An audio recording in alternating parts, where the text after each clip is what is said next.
Punjabi radio US सुन रहे सारे श्रोतिਆਂ ਨੂੰ ਬਲਵਿੰਦਰ ਕੌਰ ਵੱਲੋਂ ਪਿਆਰ ਭਰੀ ਸਤਿ ਸ਼੍ਰੀ ਅਕਾਲ ਜੀ। ਸਰੋਤਿਓ ਪ੍ਰੋਗਰਾਮ ਖਬਰ ਤੇ ਨਜ਼ਰ ਵਿੱਚ ਹੋਣਗੇ ਅੱਜ ਸਾਡੇ ਨਾਲ ਬਲਤੇਜ ਪੰਨੂ ਜੀ ਦੱਸਣਗੇ ਭਾਰਤ ਵਿੱਚ ਪੰਜਾਬ ਦੇ ਵਿੱਚ ਕੀ ਕੁਛ ਵਾਪਰਿਆ। ਖਬਰਾਂ ਤੇ ਨਜ਼ਰ ਮਾਰਾਂਗੇ।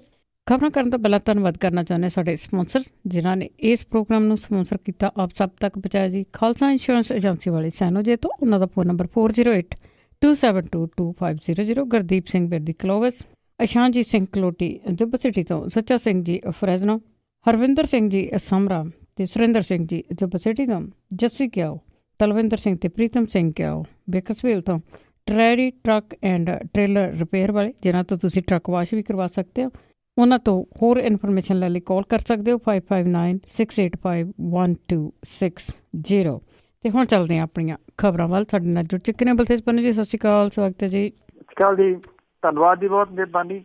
ਹਾਂਜੀ, ਸਭ ਤੋਂ ਪਹਿਲਾਂ ਆਪਾਂ ਆਧਾਰ ਕਾਰਡ ਦੀ ਗੱਲ ਕਰਦੇ ਹਾਂ ਕਿ ਕਈ ਦਿਨਾਂ ਤੋਂ ਆਪਾਂ ਇਹ ਗੱਲ ਕਰਦੇ ਆਏ ਹਾਂ ਕਿ ਉਹ ਵਿਕ ਚੁੱਕੇ ਆ, ਬਾਹਰ ਨਿਕਲ ਚੁੱਕਿਆ ਉਹ ਡੇਟਾ। ਅਤੇ ਇਸ ਆਧਾਰ ਲੀਕ ਦੇ ਮਾਮਲੇ ਦੇ ਵਿੱਚ ਸਰਕਾਰ ਸਫਾਈਆਂ ਦੇਣ 'ਤੇ ਉਤਰੀ। ਬਿਲਕੁਲ ਜੀ, ਐਕਚੁਅਲੀ ਇਹ ਸੀਗਾ ਕਿ ਕੱਲ੍ਹ ਦਾ ਦਿਨ ਜਿਹੜਾ ਸੀਗਾ ਉਹ ਬੜਾ ਅਹਿਮ ਸੀਗਾ ਕਿਉਂਕਿ ਪੱਤਰਕਾਰ ਭਾਈਚਾਰੇ ਦੇ ਵਿੱਚ ਇੱਕ ਵੱਡਾ ਰੋਸ ਜਿਹੜਾ ਜੀ ਉਹ ਫੈਲਿਆ। ਸਮੁੱਚੇ ਪੰਜਾਬ ਦੇ ਵਿੱਚ ਤਕਰੀਬਨ ਸਾਰੇ ਸ਼ਹਿਰਾਂ ਦੇ ਵਿੱਚ ਜਿਹੜੀਆਂ ਪੱਤਰਕਾਰਾਂ ਦੀਆਂ ਜਥੇਬੰਦੀਆਂ ਨੇ ਜੀ ਉਹਨਾਂ ਨੇ ਇਕੱਠੇ ਹੋ ਕੇ ਰੋਸ ਪ੍ਰਗਟ ਕੀਤਾ ਔਰ ਵੱਖ-ਵੱਖ ਜ਼ਿਲ੍ਹਿਆਂ ਦੇ ਜਿਹੜੇ ਡਿਪਟੀ ਕਮਿਸ਼ਨਰ ਸੀਗੇ ਜੀ ਉਹਨਾਂ ਨੂੰ ਪ੍ਰਧਾਨ ਮੰਤਰੀ ਤੇ ਰਾਸ਼ਟਰਪਤੀ ਦੇ ਨਾਂ ਦੇ ਉੱਤੇ ਜਿਹੜਾ ਸੀਗਾ ਜੀ ਉਹ ਮੰਗ ਪੱਤਰ ਦਿੱਤੇ ਕਿ ਇਉਂ ਕਿਸੇ ਪੱਤਰਕਾਰ ਦੇ ਉੱਤੇ ਜਿਹੜਾ ਜੀ ਉਹ ਮਾਮਲਾ ਦਰਜ ਕਰਨਾ ਗਲਤ ਆ, ਉਹ ਵੀ ਉਦੋਂ ਜਦੋਂ ਕਿ ਉਹਨੇ ਧਿਆਨ ਸਰਕਾਰ ਦਾ ਇਸ ਪਾਸੇ ਵੱਲ ਦਵਾਇਆ ਹੋਵੇ ਕਿ ਇੱਥੋਂ ਲੀਕੇਜ ਜਿਹੜੀ ਹੈ ਜੀ ਉਹ ਹੋ ਰਹੀ ਆ। ਸ਼ਾਮ ਹੁੰਦਿਆਂ ਜਿਹੜਾ ਸੀਗਾ ਜੀ ਇਹਦੇ ਮੰਤਰੀ ਉਹਨੂੰ ਆ ਕੇ ਆਪਣਾ ਸਪਸ਼ਟੀਕਰਨ ਦੇਣਾ ਪੈ ਗਿਆ। ਪਰ ਉਦੋਂ ਪਹਿਲਾਂ ਦੋ ਅਹਿਮ ਘਟਨਾਵਾਂ ਜਿਹੜੀਆਂ ਸੀਗੀਆਂ ਜੀ ਉਹ ਅਦਾਲਤ ਦੇ ਨਾਲ ਜੁੜੀਆਂ ਹੋਈਆਂ ਵਾਪਰੀਆਂ। ਇੱਕ ਤਾਂ ਜਿਹੜਾ ਸੀਗਾ ਜੀ ਸੁਪਰੀਮ ਕੋਰਟ ਦੇ ਵਿੱਚ ਇੱਕ ਸਿਆਸਤਦਾਨ ਦੀ ਧੀ ਦੇ ਵੱਲੋਂ ਸੀਨੀਅਰ ਪੱਤਰਕਾਰਾਂ ਰਾਜਦੀਪ ਸਰਦੇਸਾਈ, ਰਾਘਵ ਬਹਿਲ ਤੇ ਕੁਝ ਹੋਰਾਂ ਦੇ ਖਿਲਾਫ ਦਰਜ ਅਪਰਾਧਿਕ ਮਾਣਹਾਨੀ ਕੇਸ ਨੂੰ ਮੁੜ ਕੇ ਸੁਰਜੀਤ ਕਰਨ ਦੇ ਵਾਸਤੇ ਇੱਕ ਵਿਸ਼ੇਸ਼ ਪਟੀਸ਼ਨ ਸੀਗੀ, ਉਹਨੂੰ ਰੱਦ ਕਰ ਦਿੱਤਾ ਜੀ। ਚੀਫ ਜਸਟਿਸ ਜਿਹੜੇ ਦੀਪਕ ਮਿਸ਼ਰਾ ਨੇ ਉਹਨਾਂ ਦੀ ਅਗਵਾਈ ਵਾਲੇ ਬੈਂਚ ਨੇ ਜਿਹੜੀ ਟਿੱਪਣੀ ਕੀਤੀ ਉਹ ਬੜੀ ਅਹਿਮ ਹੈ। ਇਸ ਟਿੱਪਣੀ ਦੇ ਵਿੱਚ ਇੱਕ ਬੈਂਚ ਨੇ ਕਿਹਾ ਕਿ ਤੁਹਾਨੂੰ ਵਿਚਾਰਾਂ ਦੇ ਪ੍ਰਗਟਾਵੇ ਦੀ ਆਜ਼ਾਦੀ ਦੀ ਖੁੱਲ੍ਹ ਦੇਣੀ ਹੋਊਗੀ। ਜੇ ਕਿਤੇ ਰਿਪੋਰਟਿੰਗ ਗਲਤ ਵੀ ਹੁੰਦੀ ਆ ਤਾਂ ਇਹਦੇ ਵਾਸਤੇ ਸਾਰਿਆਂ ਨੂੰ ਇੱਕੋ ਰਸਤੇ ਦੇ ਨਾਲ ਨਹੀਂ ਬੰਨਿਆ ਜਾ ਸਕਦਾ। ਇਹ ਸੁਪਰੀਮ ਕੋਰਟ ਦੀ ਕੱਲ੍ਹ ਦੀ ਬੜੀ ਅਹਿਮ ਟਿੱਪਣੀ ਸੀਗੀ। ਦੂਸਰਾ ਜਿਹੜਾ ਸੀਗਾ ਜੀ ਇਸ ਮਾਮਲੇ ਦੇ ਉੱਤੇ ਇੱਕ ਮਨੁੱਖੀ ਅਧਿਕਾਰ ਦੇ ਵਾਸਤੇ ਕੰਮ ਕਰਦੇ ਜਿਹੜੇ ਵਿਅਕਤੀ ਨੇ ਜੀ ਉਹਨਾਂ ਨੇ ਪੰਜਾਬ ਹਰਿਆਣਾ ਹਾਈ ਕੋਰਟ ਦੇ ਵਿੱਚ ਇੱਕ ਜਨਹਿਤ ਪਟੀਸ਼ਨ ਦਾਇਰ ਕਰ ਦਿੱਤੀ ਔਰ ਇਹ ਸੀਗੀ ਜੀ ਪਿਛਲੇ ਦਿਨੀ ਇੱਥੋਂ ਦੇ ਅਖਬਾਰ ਅਦਾਰੇ ਦੇ ਵੱਲੋਂ ਜਿਹੜਾ ਦਿੱਤੀ ਗਈ ਰਿਪੋਰਟ ਸੀ ਇਸ ਮਾਮਲੇ ਦੇ ਉੱਤੇ ਇਹਦੇ ਲਈ ਅਣਗਹਿਲੀ ਵਰਤਣ ਵਾਲੇ ਅਧਿਕਾਰੀਆਂ ਦੇ ਖਿਲਾਫ ਕਾਰਵਾਈ ਦੀ ਮੰਗ ਜਿਹੜੀ ਹੈ ਜੀ ਉਹ ਕੀਤੀ ਗਈ ਆ। ਸ਼ਾਮ ਪੈਂਦਿਆਂ ਜਿਹੜਾ ਸੀਗਾ ਜੀ ਇਸ ਮਾਮਲੇ ਦੇ ਵਿੱਚ ਜਿਹੜੇ ਚੁਫੇਰੇ ਤੋਂ ਘਿਰਨ ਤੋਂ ਬਾਅਦ ਜਿਹੜੇ ਮੰਤਰੀ ਨੇ ਜੀ ਉਹਨਾਂ ਨੇ ਰਵੀ ਸ਼ੰਕਰ ਪ੍ਰਸਾਦ ਉਹਨਾਂ ਨੇ ਜਿਹੜਾ ਜੀ ਇਸ ਮਾਮਲੇ ਦੇ ਉੱਤੇ ਇਹ ਗੱਲ ਆਖੀ ਕਿ ਸੋਸ਼ਲ ਮੀਡੀਆ ਸਾਈਟ ਦੇ ਉੱਤੇ ਜਿੱਥੇ ਉਹਨਾਂ ਨੇ ਇਹ ਆਪਣਾ ਪੋਸਟ ਕੀਤਾ ਜੀ ਕਿ ਸਰਕਾਰ ਪ੍ਰੈਸ ਦੀ ਆਜ਼ਾਦੀ ਤੇ ਨਾਲ ਹੀ ਭਾਰਤ ਦੇ ਵਿਕਾਸ ਲਈ ਆਧਾਰ ਦੀ ਸੁਰੱਖਿਆ ਕਾਇਮ ਰੱਖਣ ਪ੍ਰਤੀ ਵਚਨਬੱਧ ਹੈ ਔਰ ਇਹ ਕਿਹਾ ਜੀ ਕਿ FIR ਜਿਹੜੀ ਦਰਜ ਕੀਤੀ ਆ ਉਹ ਅਣਪਛਾਤੇ ਵਿਅਕਤੀਆਂ ਦੇ ਖਿਲਾਫ ਕੀਤੀ ਹੈ। ਉਹ ਇਹ ਬੜੀ ਅਹਿਮ ਜਿਹੜੀ ਹੈ ਜੀ ਉਹ ਗੱਲ ਹੈ ਕਿ ਉਹਨਾਂ ਨੇ ਕਿਹਾ ਕਿ ਇਹ ਜਿਹੜੀ ਸੀਗੀ ਜੀ FIR ਇਹ ਅਣਪਛਾਤੇ ਵਿਅਕਤੀਆਂ ਦੇ ਜਿਹੜਾ ਜੀ ਉਹ ਵਿਰੁੱਧ ਹੈ। ਤੋਂ ਭਾਵ ਜਿਹੜਾ ਚਾਰ ਚੁਫੇਰੇ ਤੋਂ ਜਦੋਂ ਸੀਗਾ ਜੀ ਰੌਲਾ ਰੱਪਾ ਪੈ ਗਿਆ, ਘਿਰ ਗਏ ਤੇ ਫਿਰ ਜਿਹੜੀ ਜੀ ਇਹ ਗੱਲ ਆਖੀ ਗਈ। ਹੁਣ ਇਹ ਵੀ ਪਤਾ ਲੱਗਾ ਕਿ ਕ੍ਰਾਈਮ ਬ੍ਰਾਂਚ ਜਿਹਨੇ ਕਿ ਇਹ ਮਾਮਲਾ ਦਰਜ ਦਿੱਲੀ ਵਾਲੀ ਨੇ ਜਿਹੜਾ ਜੀ ਉਹ ਕੀਤਾ, ਜਿਹਦੇ ਵਿੱਚ ਰਚਨਾ ਖਹਿਰਾ ਤੇ ਬਾਕੀ ਜਿਹੜੇ ਸ਼ਾਮਲ ਸੀਗੇ, ਉਹਨੇ ਇਹ ਗੱਲ ਕਹੀ ਹੈ ਕਿ ਅਸੀਂ ਤਾਂ ਪੱਤਰਕਾਰਾਂ ਦੇ ਨਾਂ ਦੇ ਉੱਤੇ ਜਿਹੜੀ FIR ਦਰਜ ਨਹੀਂ ਸੀ, ਉਹਨਾਂ ਨੂੰ ਮਿਲ ਕੇ ਅਸੀਂ ਉਹਨਾਂ ਲੋਕਾਂ ਤੱਕ ਪਹੁੰਚਾਂਗੇ ਜਿਹੜੇ ਕਿ ਅਸਲ ਦੇ ਵਿੱਚ ਇਹ ਜਿਹੜਾ ਡਾਟਾ ਜੀ ਉਹਨੂੰ ਲੀਕ ਕਰਨ ਵਾਲੇ ਨੇ। ਸੋ ਇਹ ਪੱਤਰਕਾਰਾਂ ਦੇ ਵੱਲੋਂ ਜਿਹੜਾ ਜੀ ਵਰਤਿਆ ਗਿਆ, ਜਿਹੜਾ ਇਕੱਠੇ ਹੋ ਕੇ ਵਰਤਿਆ ਗਿਆ ਜਿਹੜਾ ਹਥਿਆਰ ਸੀਗਾ ਉਹ ਕਾਰਗਰ ਸਾਬਤ ਹੋਇਆ ਕਿਉਂਕਿ ਇਹਦੇ ਨਾਲ ਜਿਹੜੀ ਖੋਜੀ ਪੱਤਰਕਾਰੀ ਹੈ ਜੀ ਜਿਹੜੀ ਕਿਉਂਕਿ ਬਹੁਤਾ ਤਾਂ ਮੀਡੀਆ ਉਹੀ ਹੈ ਨਾ ਪ੍ਰੈਸ ਰਿਲੀਜ਼ ਵਾਲਾ, ਤੇ ਇੱਥੋਂ ਜਿਹੜੀ ਜੀ ਉਹ ਫੜੀ ਤੇ ਗਾਂ ਜਿਹੜੀ ਉਹ ਪਹੁੰਚਾਤੀ। ਖੋਜੀ ਪੱਤਰਕਾਰੀ ਜਿਹੜੀ ਹੈ ਜੀ ਉਹਦੇ ਉੱਤੇ ਇੱਕ ਬਹੁਤ ਵੱਡਾ ਸਵਾਲੀਆ ਚਿੰਨ੍ਹ ਲੱਗ ਜਾਣਾ ਜੇ ਇਹਦੇ ਵਿੱਚ ਮਾਮਲਾ ਜਿਹੜਾ ਜੀ ਉਹ ਪੱਤਰਕਾਰ ਦੇ ਉੱਤੇ ਸਿੱਧਾ ਜਿਹੜਾ ਉਹ ਦਰਜ ਹੋ ਜਾਂਦਾ। ਸੋ ਹੁਣ ਸਰਕਾਰ ਜਿਹੜੀ ਹੈ ਉਹ ਇੱਕ ਕਿਸਮ ਦੇ ਨਾਲ ਪਲਟੀ ਆ, ਦੇਖਦੇ ਆ ਇਹ ਟੈਂਪਰੇਰੀ ਪਲਟੀ ਹੈ ਜਾਂ ਅੱਗੋਂ ਜਿਹੜਾ ਜੀ ਇਹ ਪੱਤਰਕਾਰ ਦੇ ਉੱਤੇ ਮਾਮਲਾ ਖਤਮ ਕੀਤਾ ਜਾਂਦਾ? ਬਿਲਕੁਲ ਜੀ, ਪੱਤਰਕਾਰ ਤੇ ਮਾਮਲਾ ਤਾਂ ਪਤਾ ਨਹੀਂ ਕਦੋਂ ਨੂੰ ਹੋਊਗਾ, ਪਰ ਪਲਟੀ ਜ਼ਰੂਰ ਆ। ਤੇ ਅੱਗੇ ਆਪਾਂ ਕਿਸਾਨ ਮਜ਼ਦੂਰ ਦੇ ਕਰਜ਼ਾ ਮਾਫੀ ਦੀ ਜੇ ਗੱਲ ਕਰਦੇ ਹਾਂ ਤੇ ਉਹ ਵੀ ਸੜਕਾਂ ਤੇ ਉਤਰੇ। ਬਿਲਕੁਲ ਜੀ, ਐਕਚੁਅਲੀ ਜਿਹੜਾ ਇਹ ਇੱਥੇ ਕੀਤਾ ਗਿਆ ਜੀ ਮਾਨਸਾ ਦੇ ਵਿੱਚ ਸਮਾਗਮ, ਇਹਦੇ ਤੋਂ ਬਾਅਦ ਜਿਹੜਾ ਜੀ ਬੜੇ ਸਾਰੇ ਸਵਾਲ ਅਜੇ ਵੀ ਅਣਸੁਲਝੇ ਜਿਹੜੇ ਆ ਜੀ ਉਹ ਪਏ ਆ। ਮੁੱਖ ਮੰਤਰੀ ਉਹਨਾਂ ਨੇ ਕਰਜ਼ਾ ਮਾਫੀ ਦੀ ਅਗਲੇ ਪ੍ਰੋਗਰਾਮ ਦੀ ਰਣਨੀਤੀ ਦੇ ਵਾਸਤੇ ਅੱਜ ਇੱਕ ਮੀਟਿੰਗ ਜਿਹੜੀ ਆ ਉਹ ਚੰਡੀਗੜ੍ਹ ਦੇ ਵਿੱਚ ਸੱਦੀ ਆ। ਜਿਹੜੇ ਸੂਤਰ ਨੇ ਜੀ ਉਹ ਕਹਿੰਦੇ ਨੇ ਕਿ ਪੰਜਾਬ ਸਰਕਾਰ ਨੇ 2.5 ਏਕੜ ਤੋਂ ਘੱਟ ਜ਼ਮੀਨ ਵਾਲੇ ਕਿਸਾਨਾਂ ਦੇ ਸਹਿਕਾਰੀ ਫਸਲੀ ਕਰਜ਼ੇ ਮੁਆਫ਼ ਕਰਨ ਸੰਬੰਧੀ ਫੈਸਲਾ ਤਾਂ ਲੈ ਲਿਆ, ਪਰ 5 ਜ਼ਿਲ੍ਹਿਆਂ ਦੇ ਯੋਗ ਕਿਸਾਨਾਂ ਦੇ ਵਿੱਚੋਂ 2/3 ਅਜੇ ਮੁਆਫ਼ੀ ਦੀ ਜਿਹੜੀ ਆ ਜੀ ਉਹ ਕਰ ਰਹੇ ਆ। ਉਧਰ ਸਰਕਾਰ ਦੀਆਂ ਮੁਸ਼ਕਲਾਂ ਜਿਹੜੀਆਂ ਜੀ ਇਸ ਪੱਖੋਂ ਵੀ ਵਧੀਆਂ ਕਿ ਬਠਿੰਡੇ ਦੇ ਵਿੱਚ ਇੱਕ ਬਹੁਤ ਵੱਡਾ ਜਿਹੜਾ ਜੀ ਇਕੱਠ ਹੋਇਆ ਕਿਸਾਨ ਮਜ਼ਦੂਰਾਂ ਦੇ ਪਰਿਵਾਰਾਂ ਦਾ, ਔਰ ਇਹਦੇ ਵਿੱਚ ਵੱਡੀ ਗਿਣਤੀ ਦੇ ਵਿੱਚ ਜਿਹੜੀਆਂ ਸੀਗੀਆਂ ਜੀ ਔਰਤਾਂ ਸ਼ਾਮਲ ਹੋਈਆਂ। ਕਰਜ਼ਾ ਮੁਕਤੀ ਜ਼ਮੀਨ ਰੈਲੀ ਬੈਨਰ ਦੇ ਹੇਠ ਜਿਹੜਾ ਸੀਗਾ ਜੀ ਇਹ ਰੋਸ ਪ੍ਰਗਟਾਵਾ ਸਰਕਾਰ ਦੇ ਖਿਲਾਫ ਕੀਤਾ ਗਿਆ। ਮਾਲਵੇ ਦੇ ਵੱਖ-ਵੱਖ ਜ਼ਿਲ੍ਹਿਆਂ ਦੇ ਵਿੱਚੋਂ ਕਾਫਲਿਆਂ ਦੇ ਰੂਪ ਦੇ ਵਿੱਚ ਵੱਡੀ ਗਿਣਤੀ 'ਚ ਖੇਤ ਮਜ਼ਦੂਰ ਜਿਹੜੇ ਸੀਗੇ ਜੀ ਉਹ ਸਰਕਾਰ ਦੇ ਖਿਲਾਫ ਨਾਅਰੇਬਾਜ਼ੀ ਕਰਦੇ ਹੋਏ ਇਸ ਜਿਹੜੀ ਸੀ ਸੂਬਾ ਲੈਵਲ ਦੀ ਰੈਲੀ ਦੇ ਵਿੱਚ ਪਹੁੰਚੇ। ਇਹਦੇ ਵਿੱਚ ਜਿਹੜੀਆਂ ਔਰਤਾਂ ਬਹੁਤੀਆਂ ਉਹ ਸੀਗੀਆਂ ਜੀ ਜਿਨ੍ਹਾਂ ਦੇ ਪਤੀ ਖੁਦਕੁਸ਼ੀ ਕਰ ਗਏ, ਔਰ ਇਸ ਤੋਂ ਇਲਾਵਾ ਉਹ ਜਿਹੜੇ ਕਿਸਾਨ ਖੁਦਕੁਸ਼ੀ ਕਰ ਗਏ ਜਿਹੜੇ ਉਹਨਾਂ ਦੇ ਬੱਚੇ ਵੀ ਇਸ ਰੈਲੀ ਦੇ ਵਿੱਚ ਜਿਹੜਾ ਜੀ ਉਹ ਸ਼ਾਮਲ ਹੋਏ। ਕਿਸਾਨ ਮਜ਼ਦੂਰ ਜਿਹੜੀਆਂ ਇਹ ਜਥੇਬੰਦੀਆਂ ਨੇ ਉਹ ਇਹ ਕਹਿੰਦੀਆਂ ਨੇ ਕਿ ਕਿਸਾਨਾਂ ਦੇ ਬਰਾਬਰ ਜਿਹੜੀ ਆ ਜੀ ਉਹ ਖੁਦਕੁਸ਼ੀ ਕਿਸਾਨ ਮਜ਼ਦੂਰਾਂ ਨੇ ਵੀ ਕੀਤੀ ਆ, ਉਹ ਵੀ ਇਸ ਵੇਲੇ ਵੱਡੀ ਮੁਸ਼ਕਲ ਦਾ ਸ਼ਿਕਾਰ ਨੇ ਤੇ ਸਰਕਾਰ ਨੇ ਸਿਰਫ ਜਿਹੜਾ ਜੀ ਉਹ ਕਿਸਾਨਾਂ ਦਾ ਕਰਜ਼ਾ ਜਿਹੜਾ ਉਹ ਮੁਆਫ਼ ਕੀਤਾ। ਅੱਜ ਵਾਲੀ ਮੀਟਿੰਗ ਜਿਹੜੀ ਆ ਜੀ ਉਹ ਅਹਿਮ ਰਹੂਗੀ ਕਿ ਕਿਸਾਨ ਮਜ਼ਦੂਰਾਂ ਦੇ ਉੱਤੇ ਜਿਹੜੀ ਆ ਜੀ ਉਹ ਸਰਕਾਰ ਕੀ ਫੈਸਲਾ ਜਿਹੜਾ ਜੀ ਉਹ ਲੈਂਦੀ ਆ, ਕਿਉਂਕਿ ਜਿਹੜੇ ਚੋਣਾਂ ਦੇ ਵਾਅਦੇ ਸੀਗੇ ਜੀ ਉਹ ਕੁਝ ਹੋਰ ਸੀਗੇ, ਜਿੰਨਾ ਕੁ ਮਾਫ਼ ਕੀਤਾ ਗਿਆ ਉਹ ਬਹੁਤ ਥੋੜਾ। ਬੇਸ਼ੱਕ ਵਿਰੋਧੀ ਧਿਰਾਂ ਜਿਹੜੀਆਂ ਜੀ ਉਹ ਸਰਕਾਰ ਨੂੰ ਇਸ ਮੁੱਦੇ ਦੇ ਉੱਤੇ ਜਿਹੜਾ ਜੀ ਉਹ ਘੇਰ ਰਹੀਆਂ ਨੇ, ਪਰ ਜੋ ਖਜ਼ਾਨੇ ਦੀ ਹਾਲਤ ਹੈ, ਜੋ ਖਜ਼ਾਨੇ ਦੇ ਵਿੱਚ ਜਿਹੜਾ ਜੀ ਉਹ ਹੈਗਾ ਪਿਛਲੀ ਸਰਕਾਰ ਦੀਆਂ ਗਲਤ ਪਾਲਿਸੀ, ਤੁਸੀਂ ਕਹਿ ਲਓ ਕੇਂਦਰ ਦੀ ਸਰਕਾਰ ਦੀਆਂ ਜਿਹੜੀਆਂ ਅਣਗਹਿਲੀਆਂ, ਉਹਦੇ ਕਰਕੇ ਜਿਹੜਾ ਜੀ ਕਿਵੇਂ ਨਜਿੱਠਿਆ ਜਾਊਗਾ ਇਹ ਬਹੁਤ ਵੱਡਾ ਇੱਕ ਸਵਾਲ ਹੈ ਜੀ। ਕਿਸਾਨਾਂ ਦੇ ਕਰਜ਼ੇ ਦੀ ਅਗਲੀ ਕਿਸ਼ਤ ਦੀ ਮੁਆਫ਼ੀ ਤੇ ਖਾਸ ਤੌਰ ਦੇ ਉੱਤੇ ਕੀ ਕਿਸਾਨ ਜਿਹੜੇ ਨੇ ਜੀ ਉਹ ਕਿਸਾਨ ਮਜ਼ਦੂਰ ਉਹਨਾਂ ਨੂੰ ਵੀ ਇਹਦੇ ਵਿੱਚ ਸ਼ਾਮਲ ਕੀਤਾ ਜਾਊਗਾ ਜਾਂ ਨਹੀਂ? ਜੀ ਜੀ। ਤੇ ਅੱਗੇ ਆਪਾਂ ਗੱਲ ਕਰਦੇ ਹਾਂ ਜੀ PTU ਦੇ ਸਾਬਕਾ VC ਦੀ, ਤੇ ਉਹ ਭ੍ਰਿਸ਼ਟਾਚਾਰ ਦੇ ਕੇਸ ਦੇ ਵਿੱਚ ਗ੍ਰਿਫਤਾਰ। ਐਕਚੁਅਲੀ ਜੀ ਇਹਦਾ ਜਾਣਨਾ ਬੜਾ ਜ਼ਰੂਰੀ ਆ ਕਿ ਇਸ ਵਿਅਕਤੀ ਦਾ ਜਿਹੜਾ ਜੀ ਉਹ ਪਿਛੋਕੜ ਕੀ ਆ। ਵਾਈਸ ਚਾਂਸਲਰ ਬਣਨ ਤੋਂ ਪਹਿਲਾਂ ਰਜਨੀਸ਼ ਅਰੋੜਾ RSS ਦਾ ਸਟਾਰ ਪ੍ਰਚਾਰਕ ਰਿਹਾ ਜੀ, ਔਰ ਉਹਨੇ ਪ੍ਰਚਾਰ ਦੇ ਵਾਸਤੇ ਝਾਰਖੰਡ ਦੇ ਵਿੱਚ ਬਨਵਾਸੀ ਕਲਿਆਣ ਆਸ਼ਰਮ ਦੇ ਵਿੱਚ 10 ਸਾਲ ਜਿਹੜੇ ਆ ਜੀ ਉਹ ਲਾਏ ਸੀਗੇ। ਅਰੋੜਾ ਜਿਹੜਾ ਜੀ ਭਾਰਤੀ ਜਨਤਾ ਪਾਰਟੀ ਦੇ ਸਾਬਕਾ ਪ੍ਰਧਾਨ ਪੰਜਾਬ ਦੇ ਕਮਲ ਸ਼ਰਮਾ ਦਾ ਨਜ਼ਦੀਕੀ ਆ, ਔਰ ਇਹਨੇ ਜਿਹੜਾ ਜੀ ਇਹਦੇ ਉੱਤੇ ਜਾਂਚ ਜਿਹੜੀ ਹੈ ਜੀ ਪਿਛਲੇ ਲੰਮੇ ਸਮੇਂ ਤੋਂ ਚੱਲ ਰਹੀ ਸੀਗੀ। ਵਿਜੀਲੈਂਸ ਬਿਊਰੋ ਨੇ ਹੁਣ IK Gujral Punjab technical university Kapurthala ਦੇ ਸਾਬਕਾ vice chancellor doctor Rajneesh Arora ਨੂੰ ਯੂਨੀਵਰਸਿਟੀ ਦੇ ਵਿੱਚ ਹੋਈਆਂ ਗਲਤ ਭਰਤੀਆਂ ਤੇ 25 ਕਰੋੜ ਰੁਪਏ ਦੇ ਘੁਟਾਲੇ ਦੇ ਦੋਸ਼ ਦੇ ਵਿੱਚ ਅੰਮ੍ਰਿਤਸਰ ਤੋਂ ਅਰੈਸਟ ਕੀਤਾ। 4 ਦਿਨ ਦਾ ਉਹਨੂੰ ਵਿਜੀਲੈਂਸ ਰਿਮਾਂਡ ਦੇ ਉੱਤੇ ਭੇਜਿਆ ਗਿਆ। ਇਹ ਪਾਇਆ ਗਿਆ ਜੀ ਕਿ ਅਰੋੜਾ ਨੇ ਪ੍ਰਦੇਸ਼ ਭਾਜਪਾ ਦੇ ਕੁਝ ਸੀਨੀਅਰ ਨੇਤਾ ਜਿਹੜੇ ਸੀਗੇ ਜੀ ਉਹਨਾਂ ਦੇ ਨੇੜਲਿਆਂ ਨੂੰ ਵੱਡਾ ਫਾਇਦਾ ਪਹੁੰਚਾਇਆ। ਯੂਨੀਵਰਸਿਟੀ ਦੇ ਵਿੱਚ ਭਰਤੀਆਂ ਦੇ ਦੌਰਾਨ ਨਿਯਮ ਜਿਹੜੇ ਸੀਗੇ ਜੀ ਉਹ ਛਿੱਕੇ ਟੰਗੇ, ਔਰ ਸਾਬਕਾ ਭਾਰਤੀ ਜਨਤਾ ਪਾਰਟੀ ਦੇ ਪੰਜਾਬ ਦੇ ਪ੍ਰਧਾਨ ਜਿਹੜਾ ਕਮਲ ਸ਼ਰਮਾ ਜੀ ਉਹਦੇ ਮੁੰਡੇ ਨੂੰ ਨਿਯਮਾਂ ਦੇ ਉਲਟ ਉਹਨੂੰ ਲਰਨਿੰਗ ਸੈਂਟਰ ਦੀ ਮੋਟੀ ਰਕਮ ਦਾ ਲਾਭ ਦਿੱਤਾ। ਵਿਜੀਲੈਂਸ ਬਿਊਰੋ ਦੇ ਚੀਫ ਜਿਹੜੇ ਨੇ ਜੀ ਉਹਨਾਂ ਨੇ ਕਿਹਾ ਕਿ ਕਾਫੀ ਸਮੇਂ ਤੋਂ ਯੂਨੀਵਰਸਿਟੀ ਦੇ ਵਿੱਚ ਫੰਡਾਂ ਦੇ ਦੁਰਉਪਯੋਗ ਤੇ ਮਨਮਰਜ਼ੀ ਦੇ ਨਾਲ ਅਹਿਮ ਅਹੁਦਿਆਂ ਦੇ ਉੱਤੇ ਕੀਤੀ ਭਰਤੀ ਦੀਆਂ ਸ਼ਿਕਾਇਤਾਂ ਮਿਲੀਆਂ ਸੀਗੀਆਂ। 10 ਲੋਕਾਂ ਦੇ ਉੱਤੇ ਕੇਸ ਜਿਹੜਾ ਜੀ ਉਹ ਦਰਜ ਕੀਤਾ ਗਿਆ।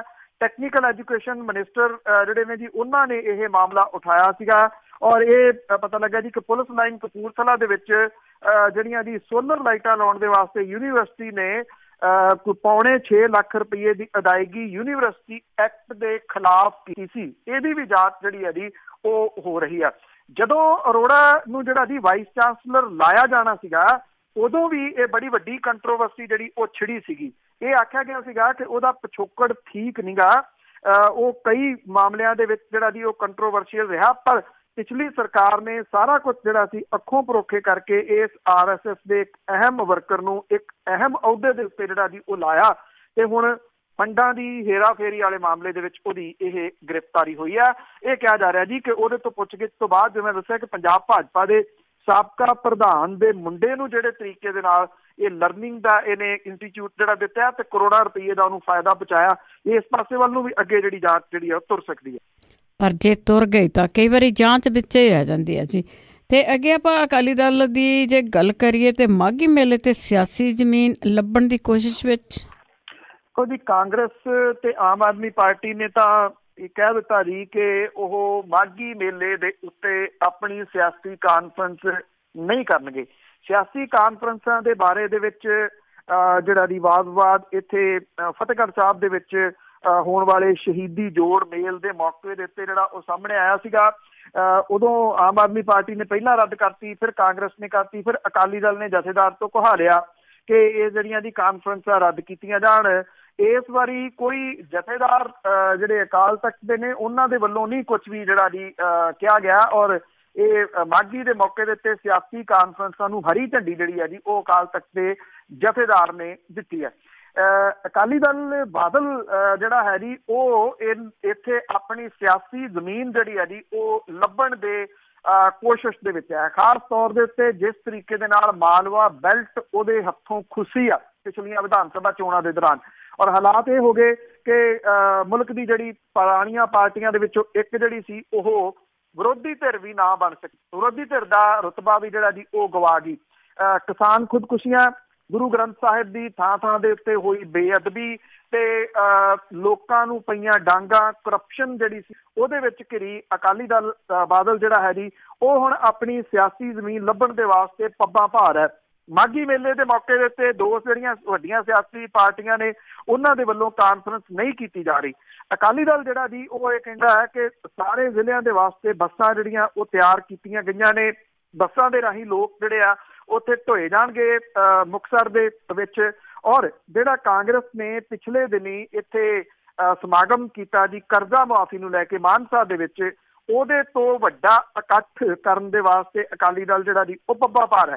ਅਕਾਲੀ ਦਲ ਕਹਿੰਦਾ ਹੈ ਕਿ ਉਹ 50,000 ਬੰਦੇ ਦਾ ਇਕੱਠ ਜਿਹੜਾ ਜੀ ਇੱਥੇ ਮੁਕਤਸਰ ਦੇ ਮਾਘੀ ਮੇਲੇ ਦੇ ਮੌਕੇ ਦੇ ਉੱਤੇ ਕਰੂਗਾ, ਜਿਹਦੇ ਨਾਲ ਸ਼ਾਇਦ ਉਹ ਇਹ ਪ੍ਰਭਾਵ ਦੇਣ ਦੀ ਕੋਸ਼ਿਸ਼ ਕਰੂਗਾ ਕਿ ਉਹ ਅਜੇ ਵੀ ਵਿਰੋਧੀ ਧਿਰ ਹੈ ਤੇ ਲੋਕਾਂ ਦੇ ਵਿੱਚ ਉਹਦੀ ਸ਼ਾਖ ਬਰਕਰਾਰ ਹੈ। ਜਦੋਂ ਵਿਧਾਨ ਸਭਾ ਦੀਆਂ ਚੋਣਾਂ ਹੋਈਆਂ ਨੇ ਉਸ ਤੋਂ ਬਾਅਦ ਜਿਹੜਾ ਇੱਕ ਤਜਰਬਾ ਕਰਨ ਦੀ ਕੋਸ਼ਿਸ਼ ਅਕਾਲੀ ਦਲ ਨੇ ਕੀਤੀ ਸੀਗੀ ਰਸਤਾ ਰੋਕਣ ਦੀ ਜਿਹੜੀਆਂ ਨਿਗਮ ਚੋਣਾਂ ਦੇ ਦੌਰਾਨ, ਉਹਦੇ ਵਿੱਚ ਅਕਾਲੀ ਦਲ ਨੂੰ ਸਾਥ ਜਿਹੜਾ ਸੀਗਾ ਜੀ ਉਹ ਲੋਕਾਂ ਦਾ ਨਹੀਂ ਸੀ ਮਿਲਿਆ, ਜਿਹਦੇ ਕਰਕੇ ਹਾਸ਼ੀਏ ਦੇ ਉੱਤੇ ਗਿਆ ਅਕਾਲੀ ਦਲ ਜਿਹੜਾ ਜੀ ਉਹ ਸਮਝਦਾ ਕਿ ਮਾਘੀ ਮੇਲੇ ਦੀ ਕਾਨਫਰੰਸ ਜਿਹੜੀ ਹੈ ਜੀ ਉਹਦੇ ਲਈ ਆਕਸੀਜਨ ਦਾ ਕੰਮ ਕਰ ਸਕਦੀ ਹੈ। ਜੀ ਦੇਖੋ ਜੀ ਦਿਹਾੜੀਆਂ ਤੇ ਬਹੁਤ ਬੰਦੇ ਮਿਲ ਜਾਂਦੇ ਆ ਤੇ ਅੱਗੇ ਆਪਾਂ ਆਮ ਆਦਮੀ ਪਾਰਟੀ ਤੇ ਕੰਵਰ ਸੰਧੂ ਦੀ ਜੇ ਗੱਲ ਕਰੀਏ ਤਾਂ ਉਸਨੇ ਇੱਕ ਗੁਪਤ ਚਿੱਠੀ ਲਿਖੀ ਆ ਹਾਈ ਕਮਾਨ ਨੂੰ। ਵੈਸੇ ਤਾਂ ਇਹ ਹੈ ਜੀ ਕਿ ਗੁਪਤ ਕਾਹਦੀ ਰਹਿ ਗਈ ਜਿਹੜੀ ਬਾਹਰ ਆ ਗਈ ਤੋ ਹਾਲਾਂਕਿ ਕੰਵਰ ਸੰਧੂ ਹੋਰੀ ਇਹਦੇ ਉੱਤੇ ਕੋਈ ਟਿੱਪਣੀ ਕਰਨ ਨੂੰ ਤਿਆਰ ਨਹੀਂ ਜੀ। ਉਹ ਇਹ ਕਹਿੰਦੇ ਆ ਕਿ ਇਹ ਮੇਰੇ ਤੇ ਪਾਰਟੀ ਵਿਚਾਲੇ ਮਾਮਲਾ ਹੈ, ਅਸੀਂ ਜਿਹੜਾ ਜੀ ਇਹਨੂੰ ਪ੍ਰੈਸ ਦੇ ਵਿੱਚ ਨਹੀਂ ਲਿਆਉਣਾ। ਪਰ ਕਿਸੇ ਤਰੀਕੇ ਦੇ ਨਾਲ ਇਹ ਗੁਪਤ ਚਿੱਠੀ ਜਿਹੜੀ ਹੈ ਜੀ ਉਹ ਲੀਕ ਹੋਈ ਹੈ ਥੋੜੀ, ਔਰ ਇਹ ਕਿਹਾ ਗਿਆ ਜੀ ਕਿ ਕੰਵਰ ਸੰਧੂ ਹੋਰਾਂ ਨੇ ਪੰਜਾਬ ਦੇ 6 ਵਿਧਾਇਕਾਂ ਦੇ ਨਾਲ ਜਿਹੜੀ ਹੈ ਜੀ ਇਹ ਸਾਂਝੀ ਚਿੱਠੀ ਲਿਖੀ ਹੈ। ਲਿਖੀ ਕੰਵਰ ਸੰਧੂ ਹੋਰਾਂ ਨੇ ਆ ਤੇ ਉਹਨਾਂ ਦੇ ਨਾਲ ਜਿਹੜੇ ਆ ਜੀ ਉਹ 6 ਵਿਧਾਇਕ ਜਿਹੜੇ ਉਹ ਹੈਗੇ ਨੇ ਜੀ ਸ਼ਾਮਲ, ਉਹਨਾਂ ਨੇ ਸਾਂਝੇ ਤੌਰ ਦੇ ਉੱਤੇ ਮਨੀਸ਼ ਸਿਸੋਦੀਆ ਜਿਹੜੇ ਕਿ ਦਿੱਲੀ ਦੇ ਡਿਪਟੀ ਮੁੱਖ ਮੰਤਰੀ ਨੇ ਔਰ ਪੰਜਾਬ ਮਾਮਲਿਆਂ ਦੇ ਇੰਚਾਰਜ ਥਾਪੇ ਗਏ ਆ, ਉਹਨਾਂ ਨੂੰ ਇੱਕ ਚਿੱਠੀ ਲਿਖੀ ਆ। ਇਹ ਚਿੱਠੀ ਦੇ ਵਿੱਚ ਕੰਵਰ ਸੰਧੂ ਹੋਰਾਂ ਨੇ ਜਿਹੜਾ ਜੀ ਮਾਮਲਾ ਇੱਥੇ ਉਠਾਇਆ ਹੈ ਪਿਛਲੇ ਦਿਨੀ ਆਮ ਆਦਮੀ ਪਾਰਟੀ ਦੇ ਵੱਲੋਂ ਰਾਜ ਸਭਾ ਦੇ ਵਾਸਤੇ ਨਾਮਜ਼ਦ ਕੀਤੇ ਗਏ ਵਿਅਕਤੀਆਂ ਦੇ ਬਾਰੇ। ਇਸ ਚਿੱਠੀ ਦੇ ਵਿੱਚ ਉਹਨਾਂ ਨੇ ਜਿਹੜਾ ਜੀ ਉਹ ਇਸ਼ਾਰਾ ਇਹ ਕੀਤਾ ਕਿ ਰਾਜ ਸਭਾ ਦੀਆਂ ਵਿਵਾਦਤ ਨਾਮਜ਼ਦਗੀਆਂ ਦੇ ਮਗਰੋਂ ਇਉਂ ਲੱਗ ਰਿਹਾ ਕਿ ਅਸੀਂ ਸਿਆਸੀ ਸੂਝ ਪੱਖੋਂ ਪਛੜਦੇ ਨਜ਼ਰ ਆ ਰਹੇ ਹਾਂ। ਉਹਨਾਂ ਨੇ ਕਿਹਾ ਕਿ ਇਸ ਮਾਮਲੇ ਦਾ ਭਾਵੇਂ ਪੰਜਾਬ ਦੀ ਇਕਾਈ ਦੇ ਨਾਲ ਸਿੱਧੇ ਤੌਰ ਦੇ ਉੱਤੇ ਕੋਈ ਸਬੰਧ ਨਿਗਾ, ਪਰ ਉਹਨੇ ਕਿਹਾ ਕਿ ਸਾਨੂੰ ਇਹ ਮਹਿਸੂਸ ਹੁੰਦਾ ਕਿ ਵਿਧਾਇਕਾਂ ਤੇ ਵਲੰਟੀਅਰਸ ਦੇ ਨਾਲ ਔਰ ਪ੍ਰਵਾਸੀ ਭਾਰਤੀਆਂ ਦੇ ਜਿਹੜੇ ਜਜ਼ਬਾਤ ਤੋਂ ਸੀਨੀਅਰ ਲੀਡਰਸ਼ਿਪ ਜਿਹੜੀ ਹੈ ਜੀ ਉਹਨੂੰ ਜਾਣੂ ਕਰਵਾਉਣਾ ਬਣਦਾ।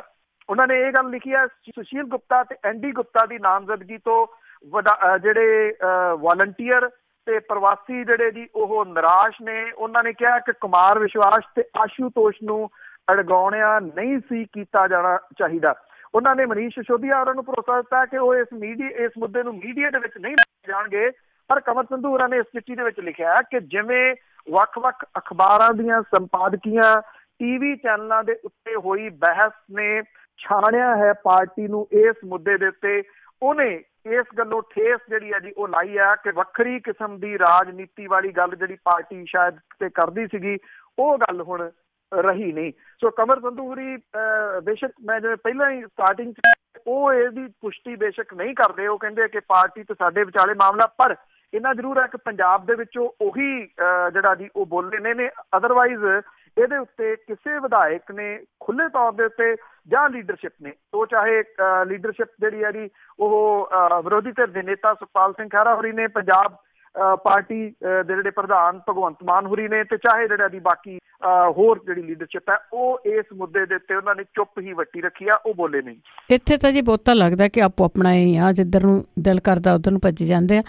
ਤੇ ਅੱਗੇ ਆਪਾਂ ਬੇਅਦਬੀ ਮਾਮਲੇ ਦੀ ਗੱਲ ਕਰੀਏ ਕਿ ਸਰਕਾਰ ਨੇ ਕਮਿਸ਼ਨ ਬਣਾਏ ਸੀਗੇ ਤੇ ਅਕਾਲੀ ਆਗੂ ਭਾਵੇਂ ਤੁਸੀਂ ਹੁਣ ਸੁਖਬੀਰ ਸਿੰਘ ਹੀ ਲੈ ਲਓ ਤੇ ਇਸ ਕਾਂਗਰਸ ਦੇ ਬਣਾਏ ਕਮਿਸ਼ਨਾਂ ਤੋਂ ਡਰੇ। ਕੁਲੀ ਇੱਕ ਪ੍ਰੈਸ ਕਾਨਫਰੰਸ ਜਿਹੜੀ ਕੀਤੀ ਉਹਦੇ ਵਿੱਚ ਤਾਂ ਸਿੱਧਾ ਜਿਹੜਾ ਜੀ ਇਹੀ ਲੱਗ ਰਿਹਾ ਕਿ ਸੁਖਬੀਰ ਸਿੰਘ ਬਾਦਲ ਹੋਰਾਂ ਨੂੰ ਕੋਈ ਫਿਕਰ ਜਿਹੜਾ ਜੀ ਉਹ ਸਤਾ ਰਿਹਾ। ਇਹ ਫਿਕਰ ਸਾਬਕਾ ਜਸਟਿਸ ਰਣਜੀਤ ਸਿੰਘ ਹੋਰਾਂ ਦਾ ਜਿਹੜਾ ਕਮਿਸ਼ਨ ਬਣਿਆ, ਜਿਹੜਾ ਗੁਰੂ ਗ੍ਰੰਥ ਸਾਹਿਬ ਦੀ ਬੇਅਦਬੀ ਦੀਆਂ ਘਟਨਾਵਾਂ ਨੂੰ ਲੈ ਕੇ ਜਿਹੜਾ ਜੀ ਛਾਣਬੀਣ ਕਰ ਰਿਹਾ। ਇਹ ਖਬਰਾਂ ਆ ਰਹੀਆਂ ਨੇ ਕਿ ਸਾਬਕਾ ਜਸਟਿਸ ਰਣਜੀਤ ਸਿੰਘ ਹੋਰਾਂ ਦੇ ਇਸ ਕਮਿਸ਼ਨ ਨੇ ਆਪਣੀ ਬਹੁਤੀ ਜਾਂਚ ਜਿਹੜੀ ਹੈ ਜੀ ਉਹ ਮੁਕੰਮਲ ਕਰ ਲਈ ਆ। ਮੈਂ ਕਈ ਵਾਰੀ ਜਿਹੜਾ ਪਹਿਲਾਂ ਵੀ ਇਹ ਜਿਹੜਾ ਜੀ ਸਾਂਝਾ ਕੀਤਾ ਹੈ ਕਿ ਇਸ ਕਮਿਸ਼ਨ ਦੇ ਕੋਲੇ ਲੋਕ ਖੁੱਲ੍ਹ ਕੇ ਬੋਲੇ ਆ, ਜਿੱਥੇ ਜਿੱਥੇ ਇਹ ਘਟਨਾਵਾਂ ਵਾਪਰੀਆਂ ਨੇ ਲੋਕਾਂ ਨੇ ਆਪਣੇ ਬਿਆਨ ਜਿਹੜੇ ਆ ਜੀ ਉਹ ਦਰਜ ਕਰਾਏ ਆ ਕਮਿਸ਼ਨ ਦੇ ਕੋਲੇ, ਜਿਹੜੇ ਖਾਸ ਤੌਰ ਦੇ ਉੱਤੇ ਜਿਨ੍ਹਾਂ ਨੇ ਅੱਖੀਂ ਵੇਖਿਆ ਸਾਰਾ ਕੁਛ, ਇਹ ਉਹਨਾਂ ਨੇ ਵੀ ਬਿਆਨ ਜਿਹੜੇ ਆ ਉਹ ਦਰਜ ਕਰਵਾਏ ਆ।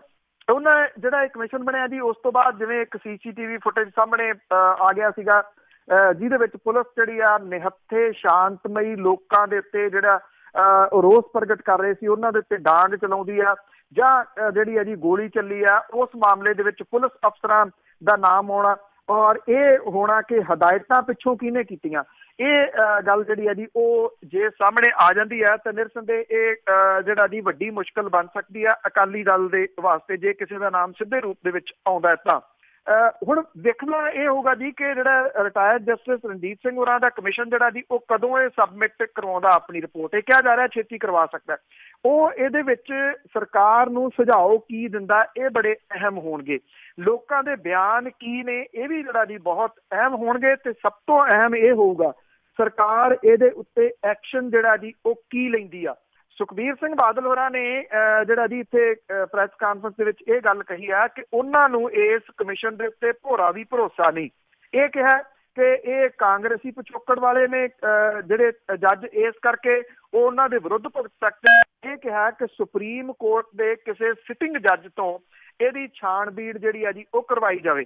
ਇਹਦਾ ਮਤਲਬ ਇਹ ਡਿਲੇ ਜਿਹੜੇ ਤਰੀਕੇ ਵਰਤੇ ਜਾਂਦੇ ਨੇ ਉਹੀ ਤਰੀਕਾ ਹੈ ਕਿ ਕਿਸੇ ਤਰੀਕੇ ਦੇ ਨਾਲ ਇਹਨੂੰ ਡਿਲੇ ਕੀਤਾ ਜਾਵੇ। ਇੱਕ ਕਮਿਸ਼ਨ ਜਿਹੜਾ ਜੀ ਉਹ ਤੁਹਾਨੂੰ ਯਾਦ ਹੋਣਾ ਅਕਾਲੀ ਦਲ ਨੇ ਵੀ ਬਣਾਇਆ ਸੀਗਾ ਸਾਬਕਾ ਜਸਟਿਸ ਜੋਰਾ ਸਿੰਘ ਹੋਰਾਂ ਦੀ ਅਗਵਾਈ ਦੇ ਵਿੱਚ। ਜੋਰਾ ਸਿੰਘ ਹੋਰਾਂ ਦੇ ਜਿਹੜਾ ਕਮਿਸ਼ਨ ਸੀਗਾ ਜੀ ਉਹਨੇ ਆਪਣੀ ਰਿਪੋਰਟ ਪੰਜਾਬ ਵਿਧਾਨ ਸਭਾ ਚੋਣਾਂ ਤੋਂ ਕੋਈ 6 ਮਹੀਨੇ ਪਹਿਲਾਂ ਸਬਮਿਟ ਕਰ ਦਿੱਤੀ ਸੀ। ਬੜੇ ਅਜੀਬੋ ਗਰੀਬ ਜਿਹੇ ਤਰੀਕੇ ਦੇ ਨਾਲ ਰਾਤ ਦੇ ਸਮੇਂ ਉਹਨਾਂ ਨੇ ਇਹ ਸਬਮਿਟ ਜਿਹੜੀ ਉਹ ਕੀਤੀ ਸੀ, ਭਾਵ ਕਿ ਉਹਨੂੰ ਰਿਸੀਵ ਜਿਹੜਾ ਸੀਗਾ ਕਿਸੇ ਵੱਡੇ ਮੰਤਰੀ ਨੇ ਉਦੋਂ ਨਹੀਂ ਸੀ ਕੀਤਾ।